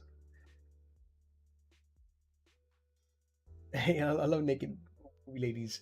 Yeah, like I was watching someone play, and they were playing some like woman with big bazookas, topless, with like a little G string, running around with an axe. And I don't know what they were doing. On Steam you can right click on someone and watch them play a game, and I was right clicking on someone and watched them. I was just thinking, what are they doing? And yeah, there is crafting in that as well, but like it just looked silly. But obviously the jiggle physics were hilarious, but it was funny. I just found the whole thing funny.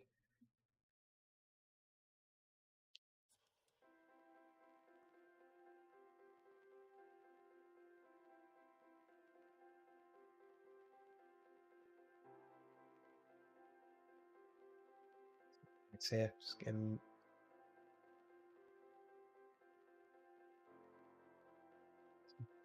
those in here as well. Just want to using the wrong kind of brush here. Should be using the hard edge brush. There we go.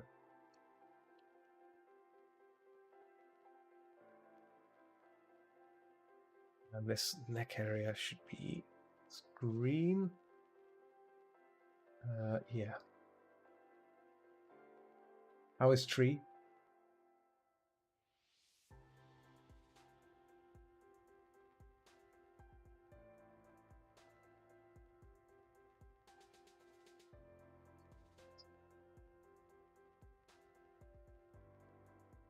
CF stress. Why are you stressing that CF?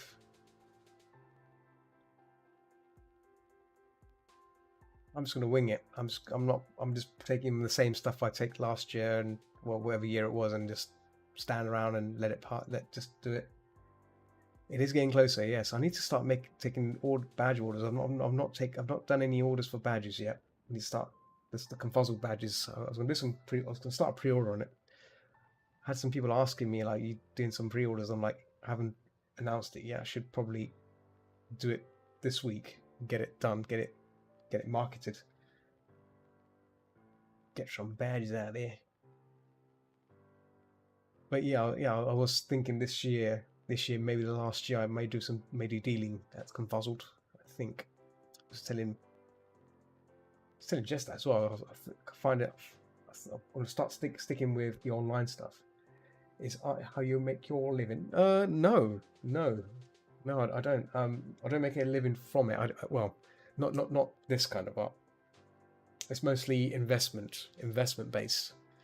So business people and stuff like that. You do really symbolic art, like represents, like it could be like someone with a money bag or hand with the money in it, or something like that. I do artwork and design for investment publications, regulated investment publications to be exact. So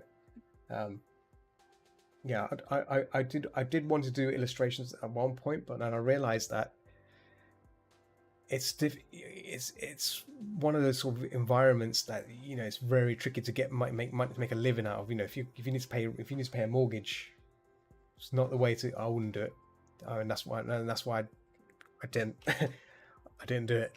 I mean, now I can do it because I paid the house off. This house where I live was my parents' house. I helped them buy it, so I could go back into to try and attempt to focus on art, but I think I like to do this as a side thing. If that makes sense. This is like side money. If that makes sense, because I'm already paying taxes through my freelancing, so this is like extra side money to pay for any equipment, coffee, stuff like that. I mean, I don't really take it. I don't want to. I mean, I could. I guess I could start forcing myself and get this off the ground and take this further, but then it's difficult. I think it's difficult, especially if where I live in London, close to London. Living expenses is not cheap. It's not cheap, and I think doing art as a living would not cover that cost. I mean, if I was living somewhere which is a bit cheaper, a lot cheaper, then I guess it's possible. If that makes sense.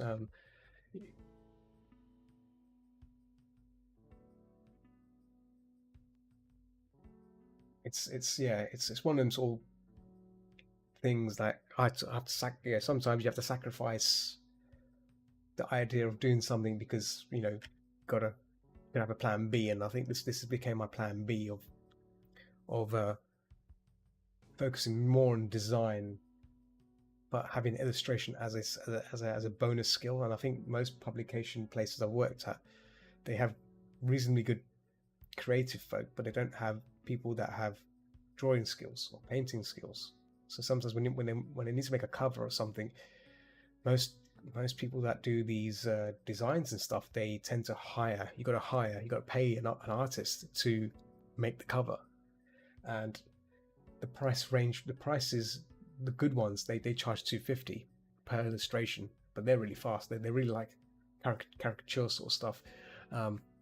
So with me, I don't have to pay anyone. I save the company money. So they're like, oh, this guy can do both, right? Let's give him a good rate. A good rate. So it's kind of a win-win in some sense, right? When you think about it. So I'm doing what I kind of enjoy at the same time. I get to design, I get to draw, I get to paint. At the same time, I get to design as well, which is really good as well. Designing is really important because nowadays, to make it, in this day and age, most people look for very diverse set of skills rather than just one set of skills.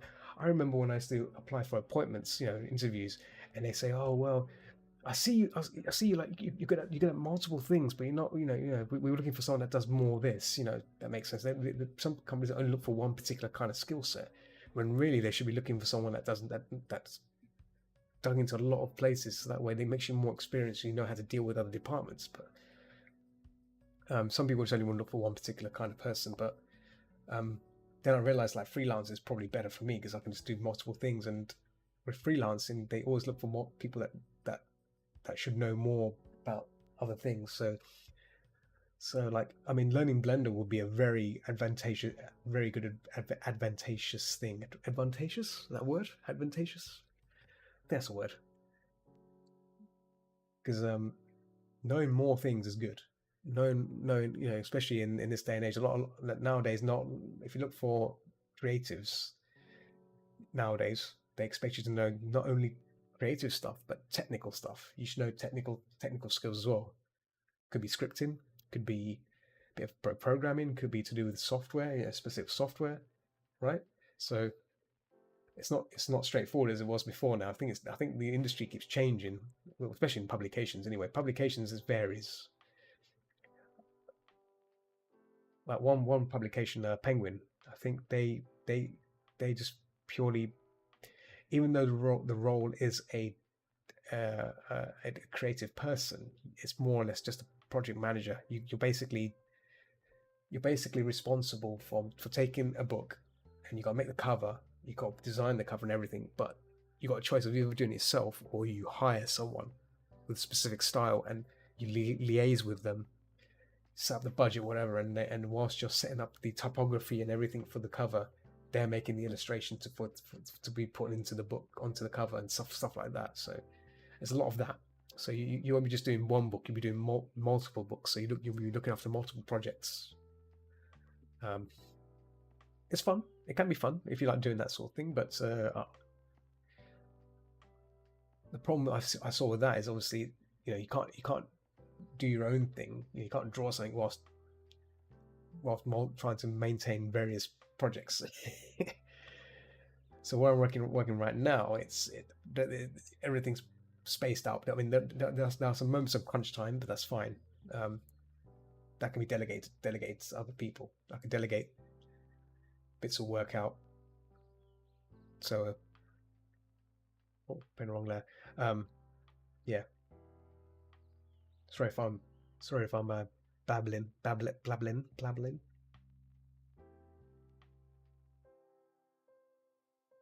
But it's a tense environment. If you don't like fast-paced environments, then publications is not your thing. Publications can become very intense because you got to get things done for deadline, right? You got to get it done for the printers. Printers expecting, X, Y, and Z to be done by a certain period. It needs to go to the printers and get it printed to go to the wherever it needs to go to. So it's not quite easy. You got to be good at managing yourself as well as managing the projects. So yeah, it's not really creative. It's a tricky one, isn't it? So, yeah.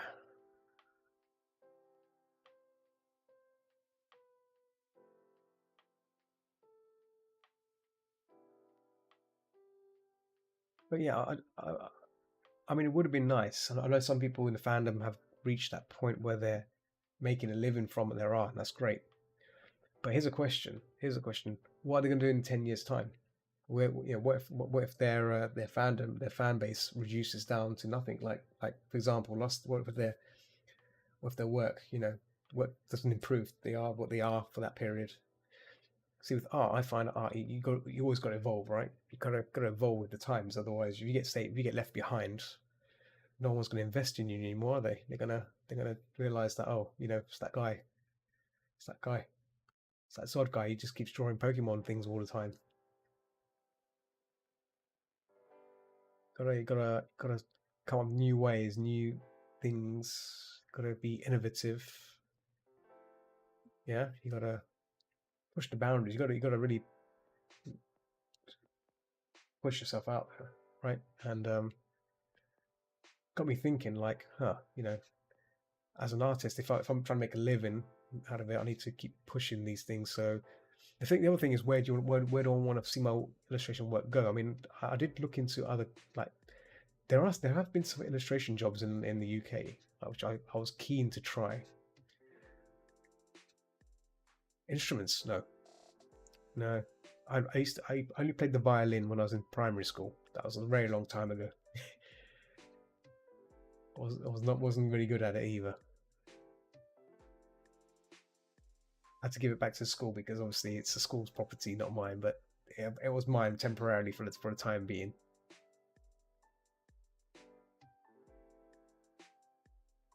Um, if I was to learn an instrument, I don't know. I think I would love to learn maybe the piano, but the piano is, again, requires a lot of commitment, right? You need a fair amount of commitment to learn the piano, so it's not easy. I imagine, right? Do that. Do you play any instruments, Ignis? Do you? I know you're good at singing because I saw you singing in the karaoke in VR chat. I'd love to learn Elton John songs. Okay, okay, yeah, nice, nice. What's your favorite Elton John song? Hmm?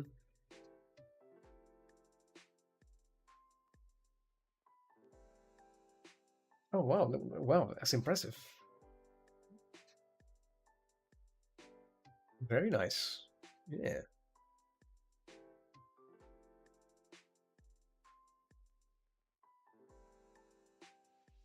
So, why the guitar of all the instruments? What instruments? Why the guitar? What was the guitar? Was it, is this, was there a music a musician that inspired you to learn the guitar, or you just wanted to learn it? No, yeah, of course, yes. There's many songs by Elton John. Tricky to name one. That's fine. It's all good. Been streaming for nearly 2 hours. Okay, it's good. Nearly hit 2 hour marks. That's good. Time is sailing through. I like that.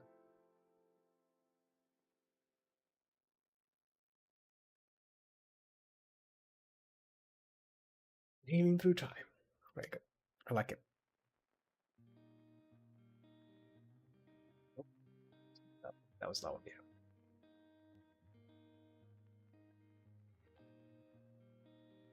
There's that one down. There we go.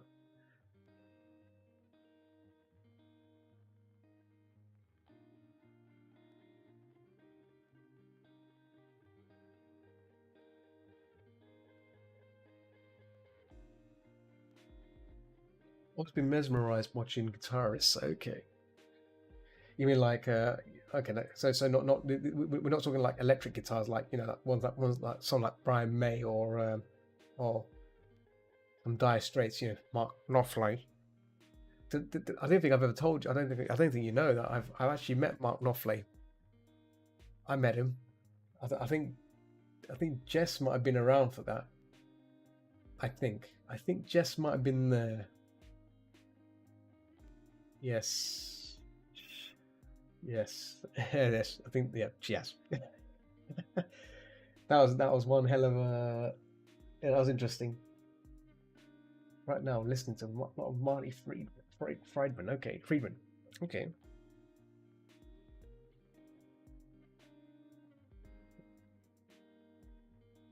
Table every time I lean forward on this table chair. This chair. Damn it. Yeah.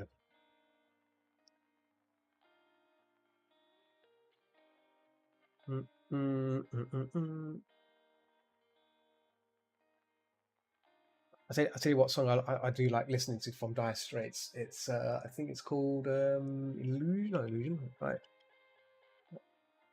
One second. It's the one from the British Telecom advert. It was great. I used to love it. Hang on. Called Not Tunnel of Love. Money for Nothing. No, no. Wait a minute. Where is it? What's it called? Private Investigations. That's the one.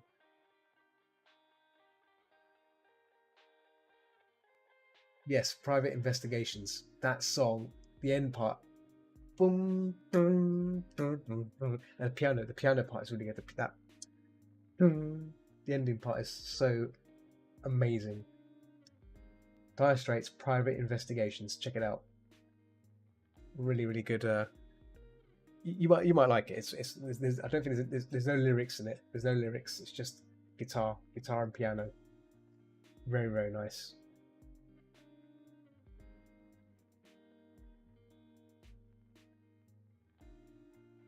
Oh, I think didn't save the Spud thing I had. Oh, next time. My last stream I had my Spud avatar out, testing it.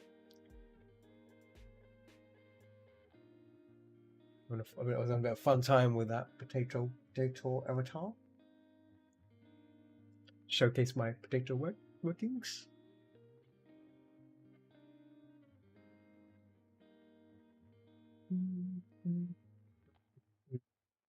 Oh, hydrate with some coffee, I think. Oh, so I'm doing the opposite here. Instead of rehydrating myself, I'm hydrating myself with coffee.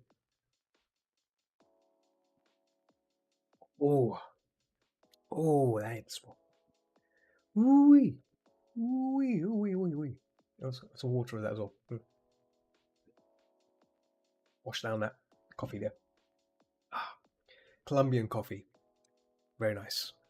Strength 4, so it's not that hard hitting.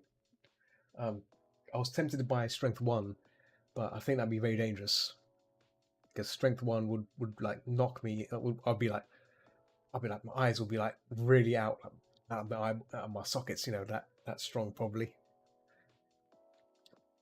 I might try. I might try a small jar of it maybe. Coffee. I know I need it because otherwise I get sluggish. I get really sluggish when I'm painting, and it's bad. Um, it's awful. Tree.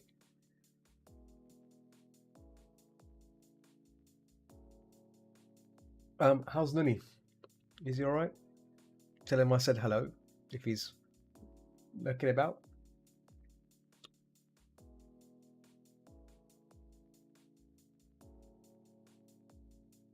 I do love coffee. That's my problem is. Oh, you're off. Okay, Cinnamon. Thanks for hanging out with Jess, and you have a lovely evening. Thanks for hanging out. He's in bed. He's all right, I think. Well, it is 11:30. 11. Well, nearly midnight. It's nearly midnight. Wow. It is time. This is what I mean. I need to try and stream a bit early, and it's never going to happen. It's never going to happen. I'm always going to have to find time. This will always be my time for unless I quit my job, then I'll stream long periods. And that's when I become like that's to make that transition from a short time streaming to long time streaming. But he's back in the office. Oh my god, is he back in the office? Everything's going back to normal. I'm not going back. I've told my creative director. I said to him, I'm not coming back. Like I'll come back for one day a week just for meetings, right? Company meetings, I'll be there. Drinks, I may be there. If it's like a little party, I'll probably maybe be there. I've skipped a few parties myself. I've purposely skipped it because I didn't want to go in and like. Trust me, going into London is is dangerous in itself because obviously COVID and stuff. But like even though the mask mandate has been taken away now, it's optional now. It's optional to wear a mask in the underground. It's crazy. It's crazy. I don't trust it. I don't trust it at all. I don't trust it at all. I'll be interested to find out what Confuzzled. I'm still concerned about Confuzzled. Still feeling iffy about it, and obviously with the in terms of the dealing side as well. I'm not sure what I'll be doing for dealing either. I'm still thinking about it. Nothing. Just gonna be bringing me old stuff, and that's it. That's the plan. Icky Mum Master. Yeah. Yep. People be coughing and all that. Sneezing. You know. It's awful. It's awful. Blooming awful.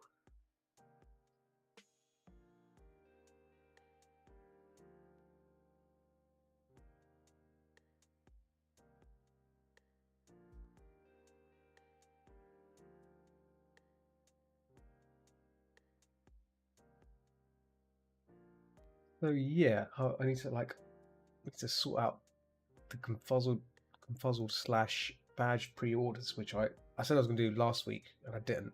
Get a bit lazy, and I'm obviously you're right. Things get close, so you can't you know milling about doing nothing about it. Actually, I think I should try and get pull my finger out, pull my finger out, and start posting about it.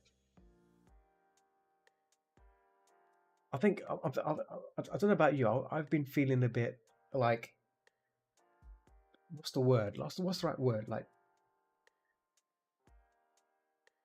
detached. That's the right word. I feel detached from returning back to like normal life. If that makes sense. Like that's why Confuzzle's been a bit of a like. Part of me doesn't want to go. Part of me is okay to go, and then like the dealing side is like, what am I doing? What am I doing? I'm like, and then like, yeah, I'm still like all over the place. I don't know if I want to. Yeah, I don't know what I'm doing. I don't know what I am doing. So I need to like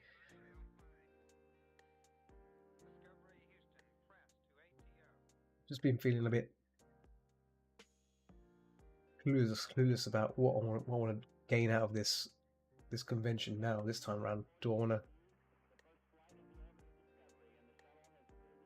I'm working toward it because it's not going to get any safer. There aren't anything to bring back. That's with precautions, of course. And the thing is, I think this thing is so we're gonna have to live with it. Yes, no, of course. But it's just, yeah.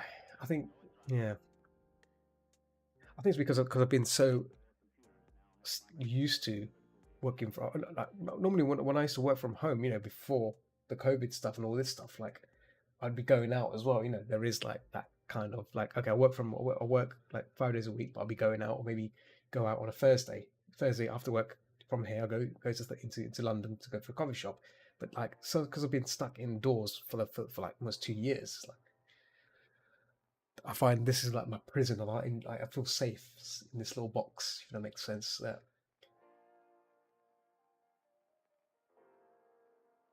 Oh yeah, I'm taking my vitamins with me. I'm taking my what do you call it? The those orange tablets that fizz away. Fizzy orange. Fizzy orange is good.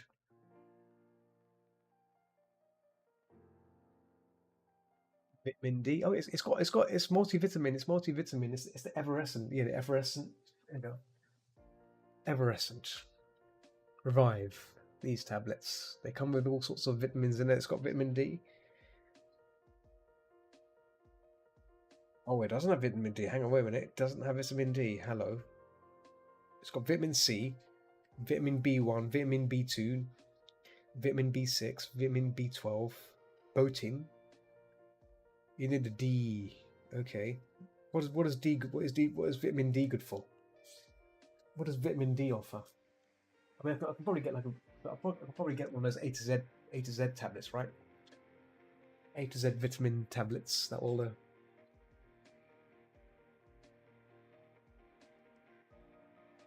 It regulates. Regulates. I like that regulation.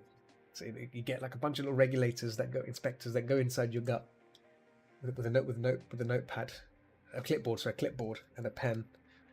Go regulate this. Go regulate your liver. Oh, okay, I see. All right. Oh, I get you. I get you. Gut regulation. I like it. I like it.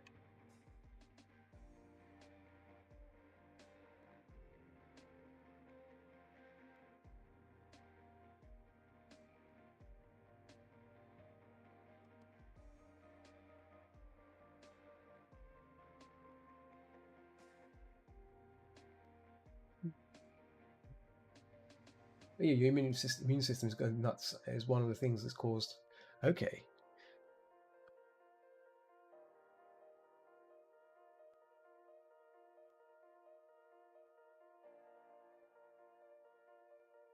Oh yeah. Uh, Speaking of which, if you should try out Ferality. If you plan to do further dealing stuff, I found it really, really good. Really, it's really it has a quite a large turnout as well.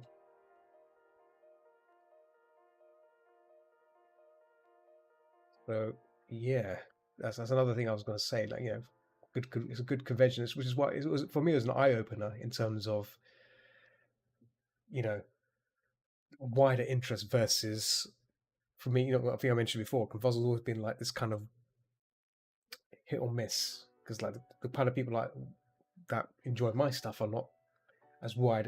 For example, like in Eurofriends, it's like it's got a wider audience because the people from the States, people from all over the place that congregate to Eurofriends. But yeah, Confuzzled hasn't reached that level yet, if that makes sense. Confuzzled's still a UK, more predominantly UK than people from the outside, if that makes sense. Like, when's the next one? Next one is, I don't know if let me check. Date here, hang on. Announcements.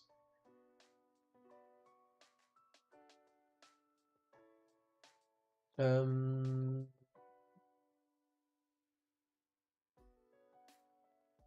have to set a date yet, I think. I don't know. Unless Ignis might know. I'm checking the their Discord. Wait a minute. I'll just go to the website. Let's see.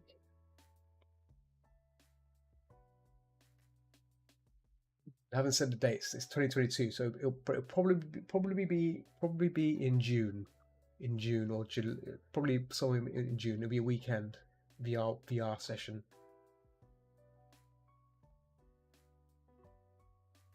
I can tell you, it's really good. It's really good.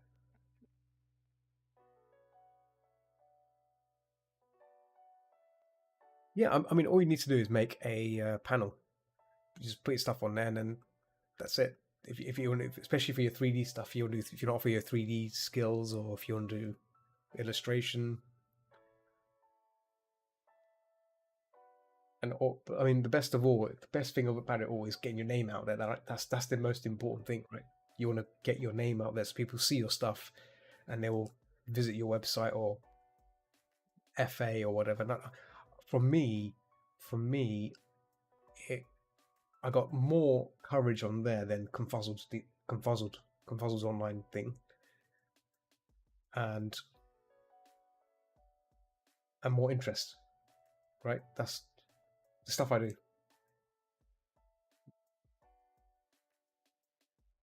That included staff, virality staff. So it shows you, like, and the thing was like, they weren't too fussed about how much it cost. That's the kind of, do you know what I mean? That's the kind of customers you want, right? They're not fussed about how much they cost. If you like something, they'll pay for it. Whereas I think Confuzzled is a bit of a weird. It's a bit of a shift. It's I don't know. It's a bit of a weird one. I mean, for me, folks at Virality, there's a balance of people that like female art, male art, whatever. I think I've said this before in the past, where there's an audience out there which is not quite. It's kind of. It's not. I think Confuzzled has it sometimes, but not often. Whereas Eurofriends just has it all the time. Which is why Eurofriends has a lot of people like going to Eurofriends a lot. So it's having the table each time. Damn it.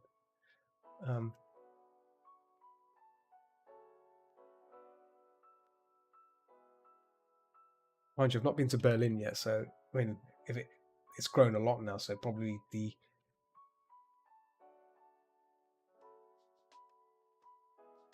imagine if you're selling stuff there, boom. Boom.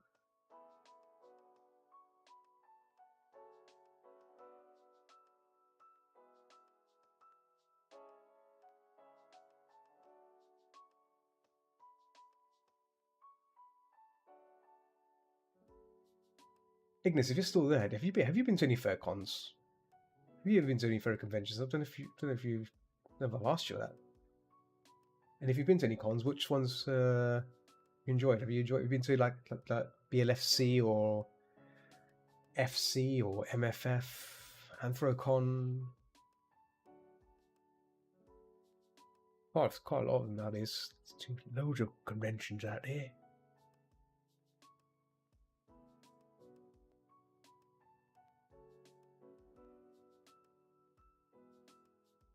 Fast, go on fast. Oh, it's gonna ping. Yeah.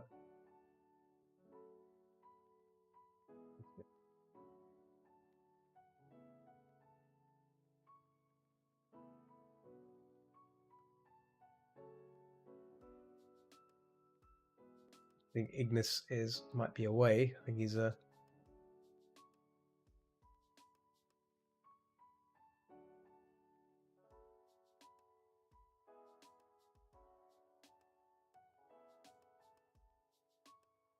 brightness in there. Strong brightness. There you go. Oh yeah, 5 years that's I did. I've been to AC 4 times, FWA 3 times, Oklahoma, it's Rocket City. Oh wow. Wow, that's pretty good. Yeah. I went to Anthrocon and that was in 2002. Very, very long time ago. 2002. And man, I enjoyed it. It was intense. That was my first ever convention, like American convention, and it was intense. MFM. Okay, nice, nice, nice. I would like to go to FC because I know a writer who lives there. He lives down the road from it, and he's like said to me it's really good. I'd like to check out FC. I've never been to FC. Um, all these things I want to try out, but time gets you out. And I think the other thing is money, isn't it? Got to get the money to go to these things, right?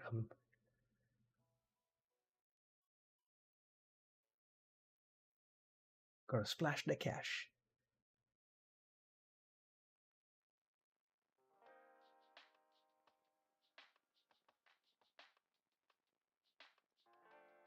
But yeah, I want to make some trips to the States. I also want to check out the Japanese convention, the JMOF, which was held in January.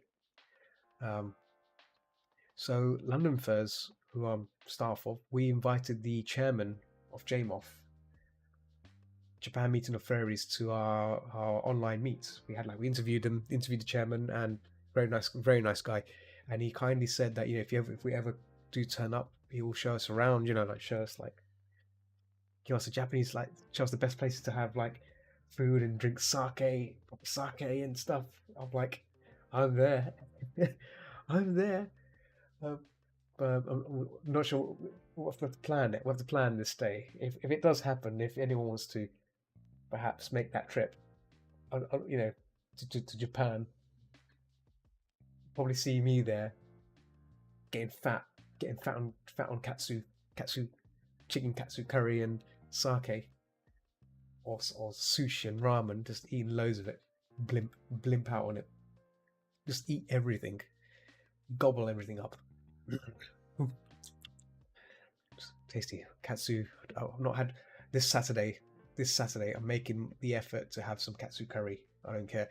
Last week I was meant to go out and I didn't go out. I blame staying up late on online and stuff, and that's what causes me to miss out on these cool things, right? So I'm definitely gonna make the effort to have me some delicious food, Japanese food. I do like eating out a lot, restaurant eating. I've posted quite a lot of food stuff. If anyone wants to ever see those photos, I can happily share abundance of places I've eaten. Cool.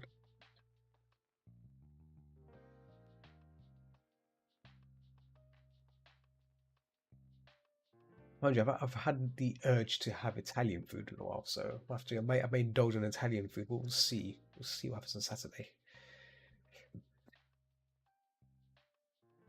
See, my food eating habits always vary. Sometimes I feel like having I feel like having some katsu, then I'll change it again. Oh no, it's fine. No, play Elden Ring. Elden Ring. Elden Ring is good. It's you gotta stick with that game. Don't die. You can easily get killed in that one mistake. That's it. It costs you. It costs you, and that's it. I don't want to be held responsible for your downfall.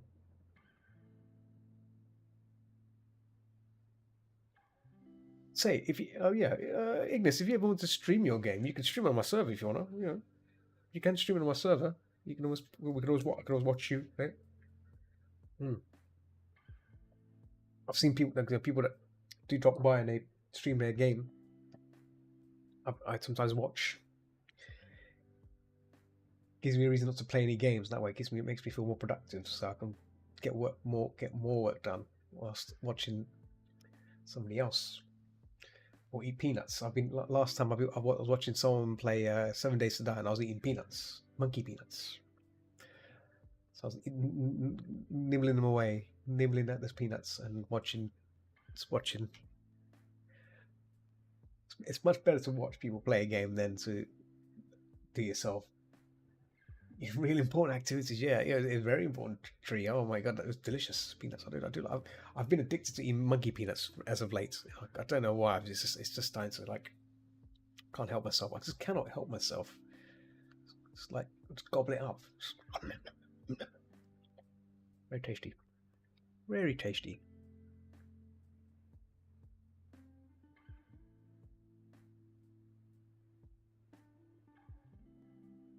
Very tasty peanuts. You can buy a bag. I think I was like a 1 kilo bag, like, and it's like I think a handful of it. Have a handful per night before I disappear to the land of Nod. A little nibble, little snack, and it's a good little snack because your body needs protein, right? When you get hungry, you feel a bit peckish. It's your body asking for protein. So rather than eating something that's just full of carbs, I just scoff some peanuts, right? I mean, obviously peanuts are not good either, but it's better than sugary or full of carbs, right? That can make you feel more hungry afterwards, or just fill you with more sugar. I think, yeah, eating with sugar at night is probably bad as well because you'll keep you awake. So it's another little thing. So, hey, don't eat sugary stuff. So yeah. Oh, I don't have too long left, sadly. Got what? 2 hours and 19 minutes. So I've about got about 10 or not 10. Yeah, got about 10 minutes left. Got about 10 minutes left. Well, yeah, I think I'll probably start looking into opening the ad, for the pre-orders for Confuzzled, and then I had this idea of making a new kind of badge as well, but that was like last year. That was like I had this concept in my mind, and I didn't get a chance to finish it because I was just like so much other things going on, and then the lockdown thing happened, and it just ruined everything. Just ruined everything. Tree.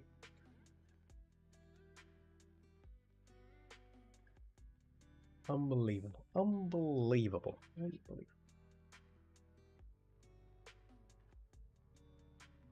Oh yeah, Tree. Did I show you my potato avatar? Did I show you did I show it to you? Did you ever see it? Did you ever see the potato avatar I made? And would you like to see it? Would you like to see it? That's the question. Would you like to see it? You saw it briefly. I can show it to you if you want to see it. I'll show it to you. My VTuber avatar. I only use it for games because I think it makes sense for games. I don't think it will work for arting because gotta remain a bit professional on that element. It looks a bit weird if you see a potato drawing something or painting something. It just looks out of the ordinary. But if you want to see it, I can show it to you.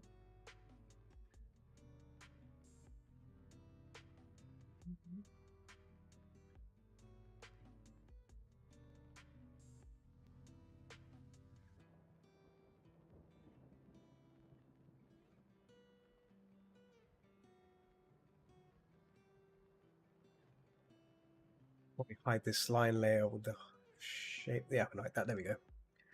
So So again. Oh,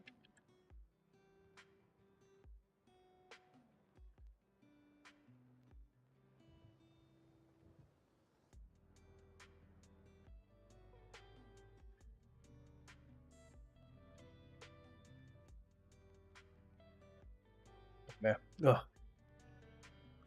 Oh my goodness, just painting the wrong, keep painting the wrong layer. It's paint like a Wally again. Stop painting like a Wally. Sod.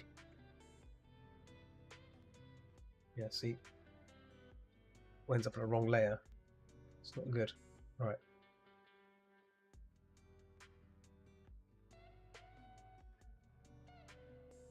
Trying to keep these lines really sharp so that I can blend it in properly when I'm done. When I'm doing actually the rendering part.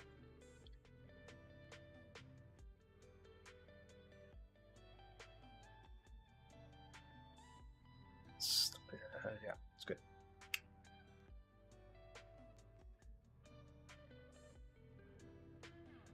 Where's the eyes for that? To the weird eyes. There we go. I'm gonna hide that. Yeah, I'm gonna hide that. It looks a bit weird having those oogly eyes staring.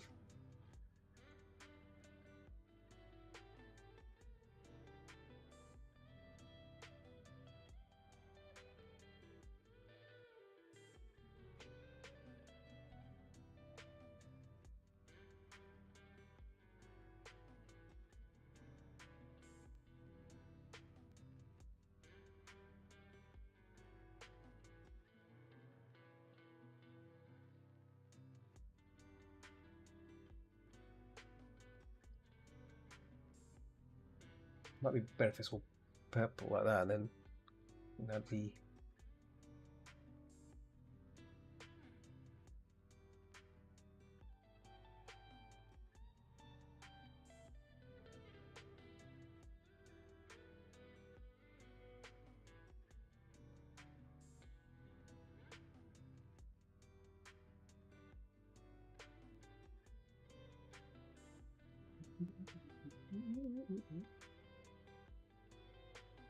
This song is I'm playing on another playlist here of lo-fi tracks, and this track is still on this darn playlist. That's weird. Okay, well, I have to do because I did change it. Yeah, these eyes I'm gonna have to fix, but putting everything in place right now. I'm gonna gradually hide some of these elements away. There we go. So things like that. That's gonna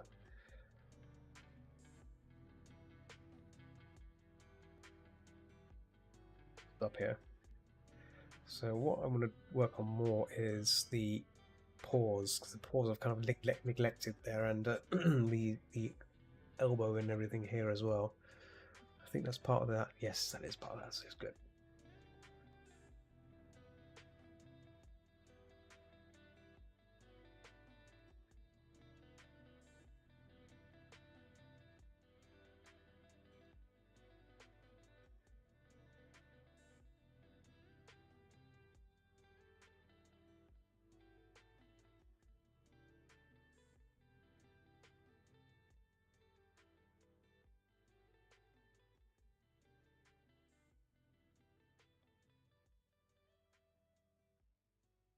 So this will be like a shadow happening here.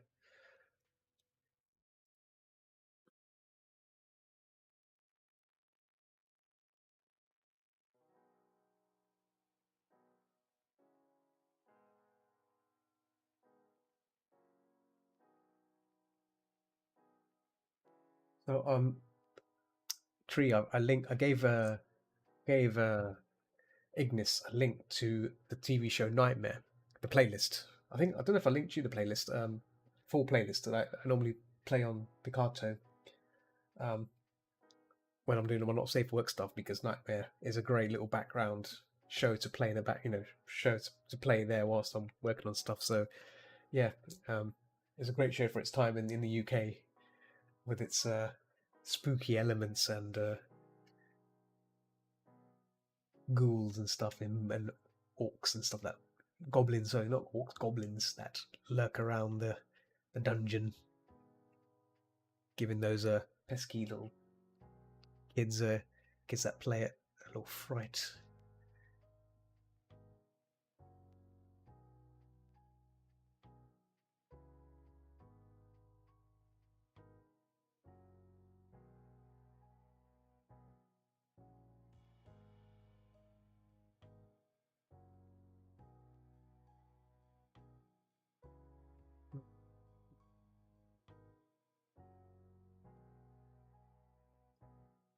Yeah. Oh.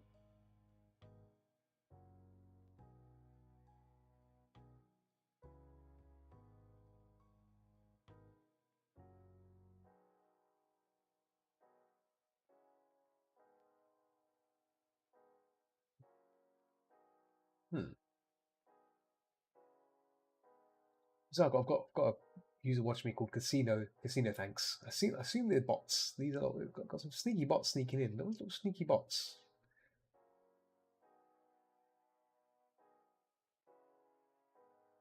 Sneaky. Very sneaky bots. I missed half of that. Sorry, I'm distracted by other things in the house. So I was just saying, I linked Ignis the playlist of Nightmare TV series on a nice like RPG shows that existed in the UK back when you know things were good. Get good stuff on TV, and yeah, just linked in that.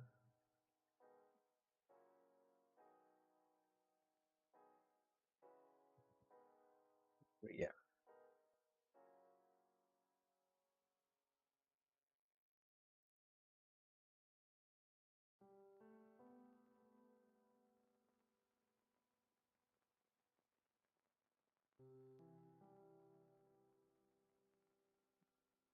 green. No, yeah, there we go. Don't know. The 80s were before my time. Oh, yeah, yeah. Well, yeah, it was before your time. Probably he was probably not around. He wasn't around. He was not around. Tree. He was never. He was nowhere. He was not in existence. He was nowhere to be found. He was floating in the cosmos somewhere as a little debris. Your non-existence. He was just a speck somewhere in the universe. Who knows where? I was just stardust. Yeah, he was just a sprig of stardust, floating around aimlessly, and yeah.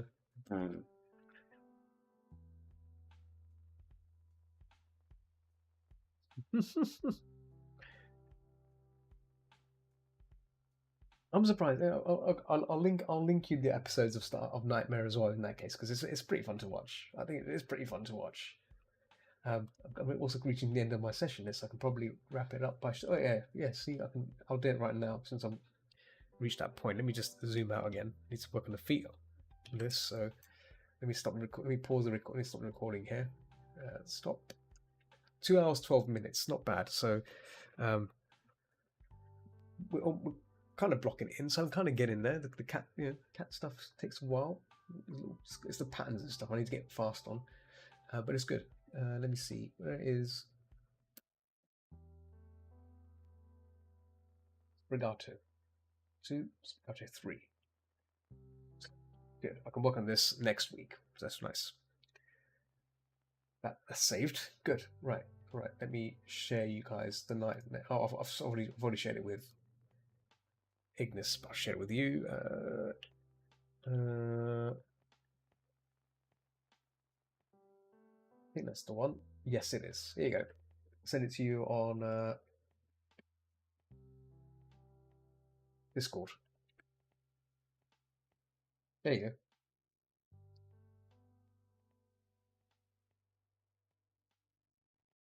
Yeah, thanks. Yeah. I think I find that when I'm streaming, the painting process is slowed down because I'm talking to you guys and stuff, and that's fine. This is my session. This is my way of just relaxing and enjoying painting. Right?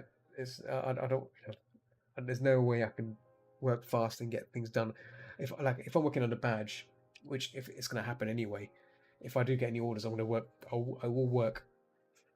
I will work on it on stream, but I probably we'll work on it outside the stream as well as on the stream. So it'll be a mishmash, right? So because I want to try and get everything done, all the badges done before May.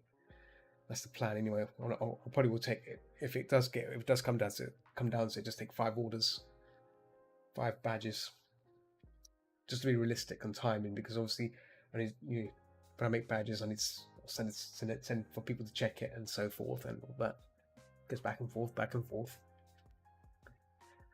Okay, let's wrap it up here. So tomorrow I'll be gaming. Probably be playing Deep Rock Galactic with my Spudulistic character, Mr. Spud. Do you want to come on here? Yes, you want to come on this, Mr. Spud? Oh, is he shy? Where's Mr. Spud? Oh, hang on. Mr. Spud isn't ready. Why isn't he not ready? Hang on. Let's bring him out. Where is he? Where's that little Spudulistic? Oh, Camtasia's loaded up for no reason. Oh, Camtasia loaded up because I got to save up the video. 1 second. Let me just make sure the video looks good. Yes, the video looks good. Close that. Excellent. Oh, Mr. Spud is here. He's here. Yes, Mr. Spud. Yes, come and join us. Yes. Look, here you go. Oh, here we go. Hey. Oh, well, yes. Thank you for letting me be on this show just for the last duration.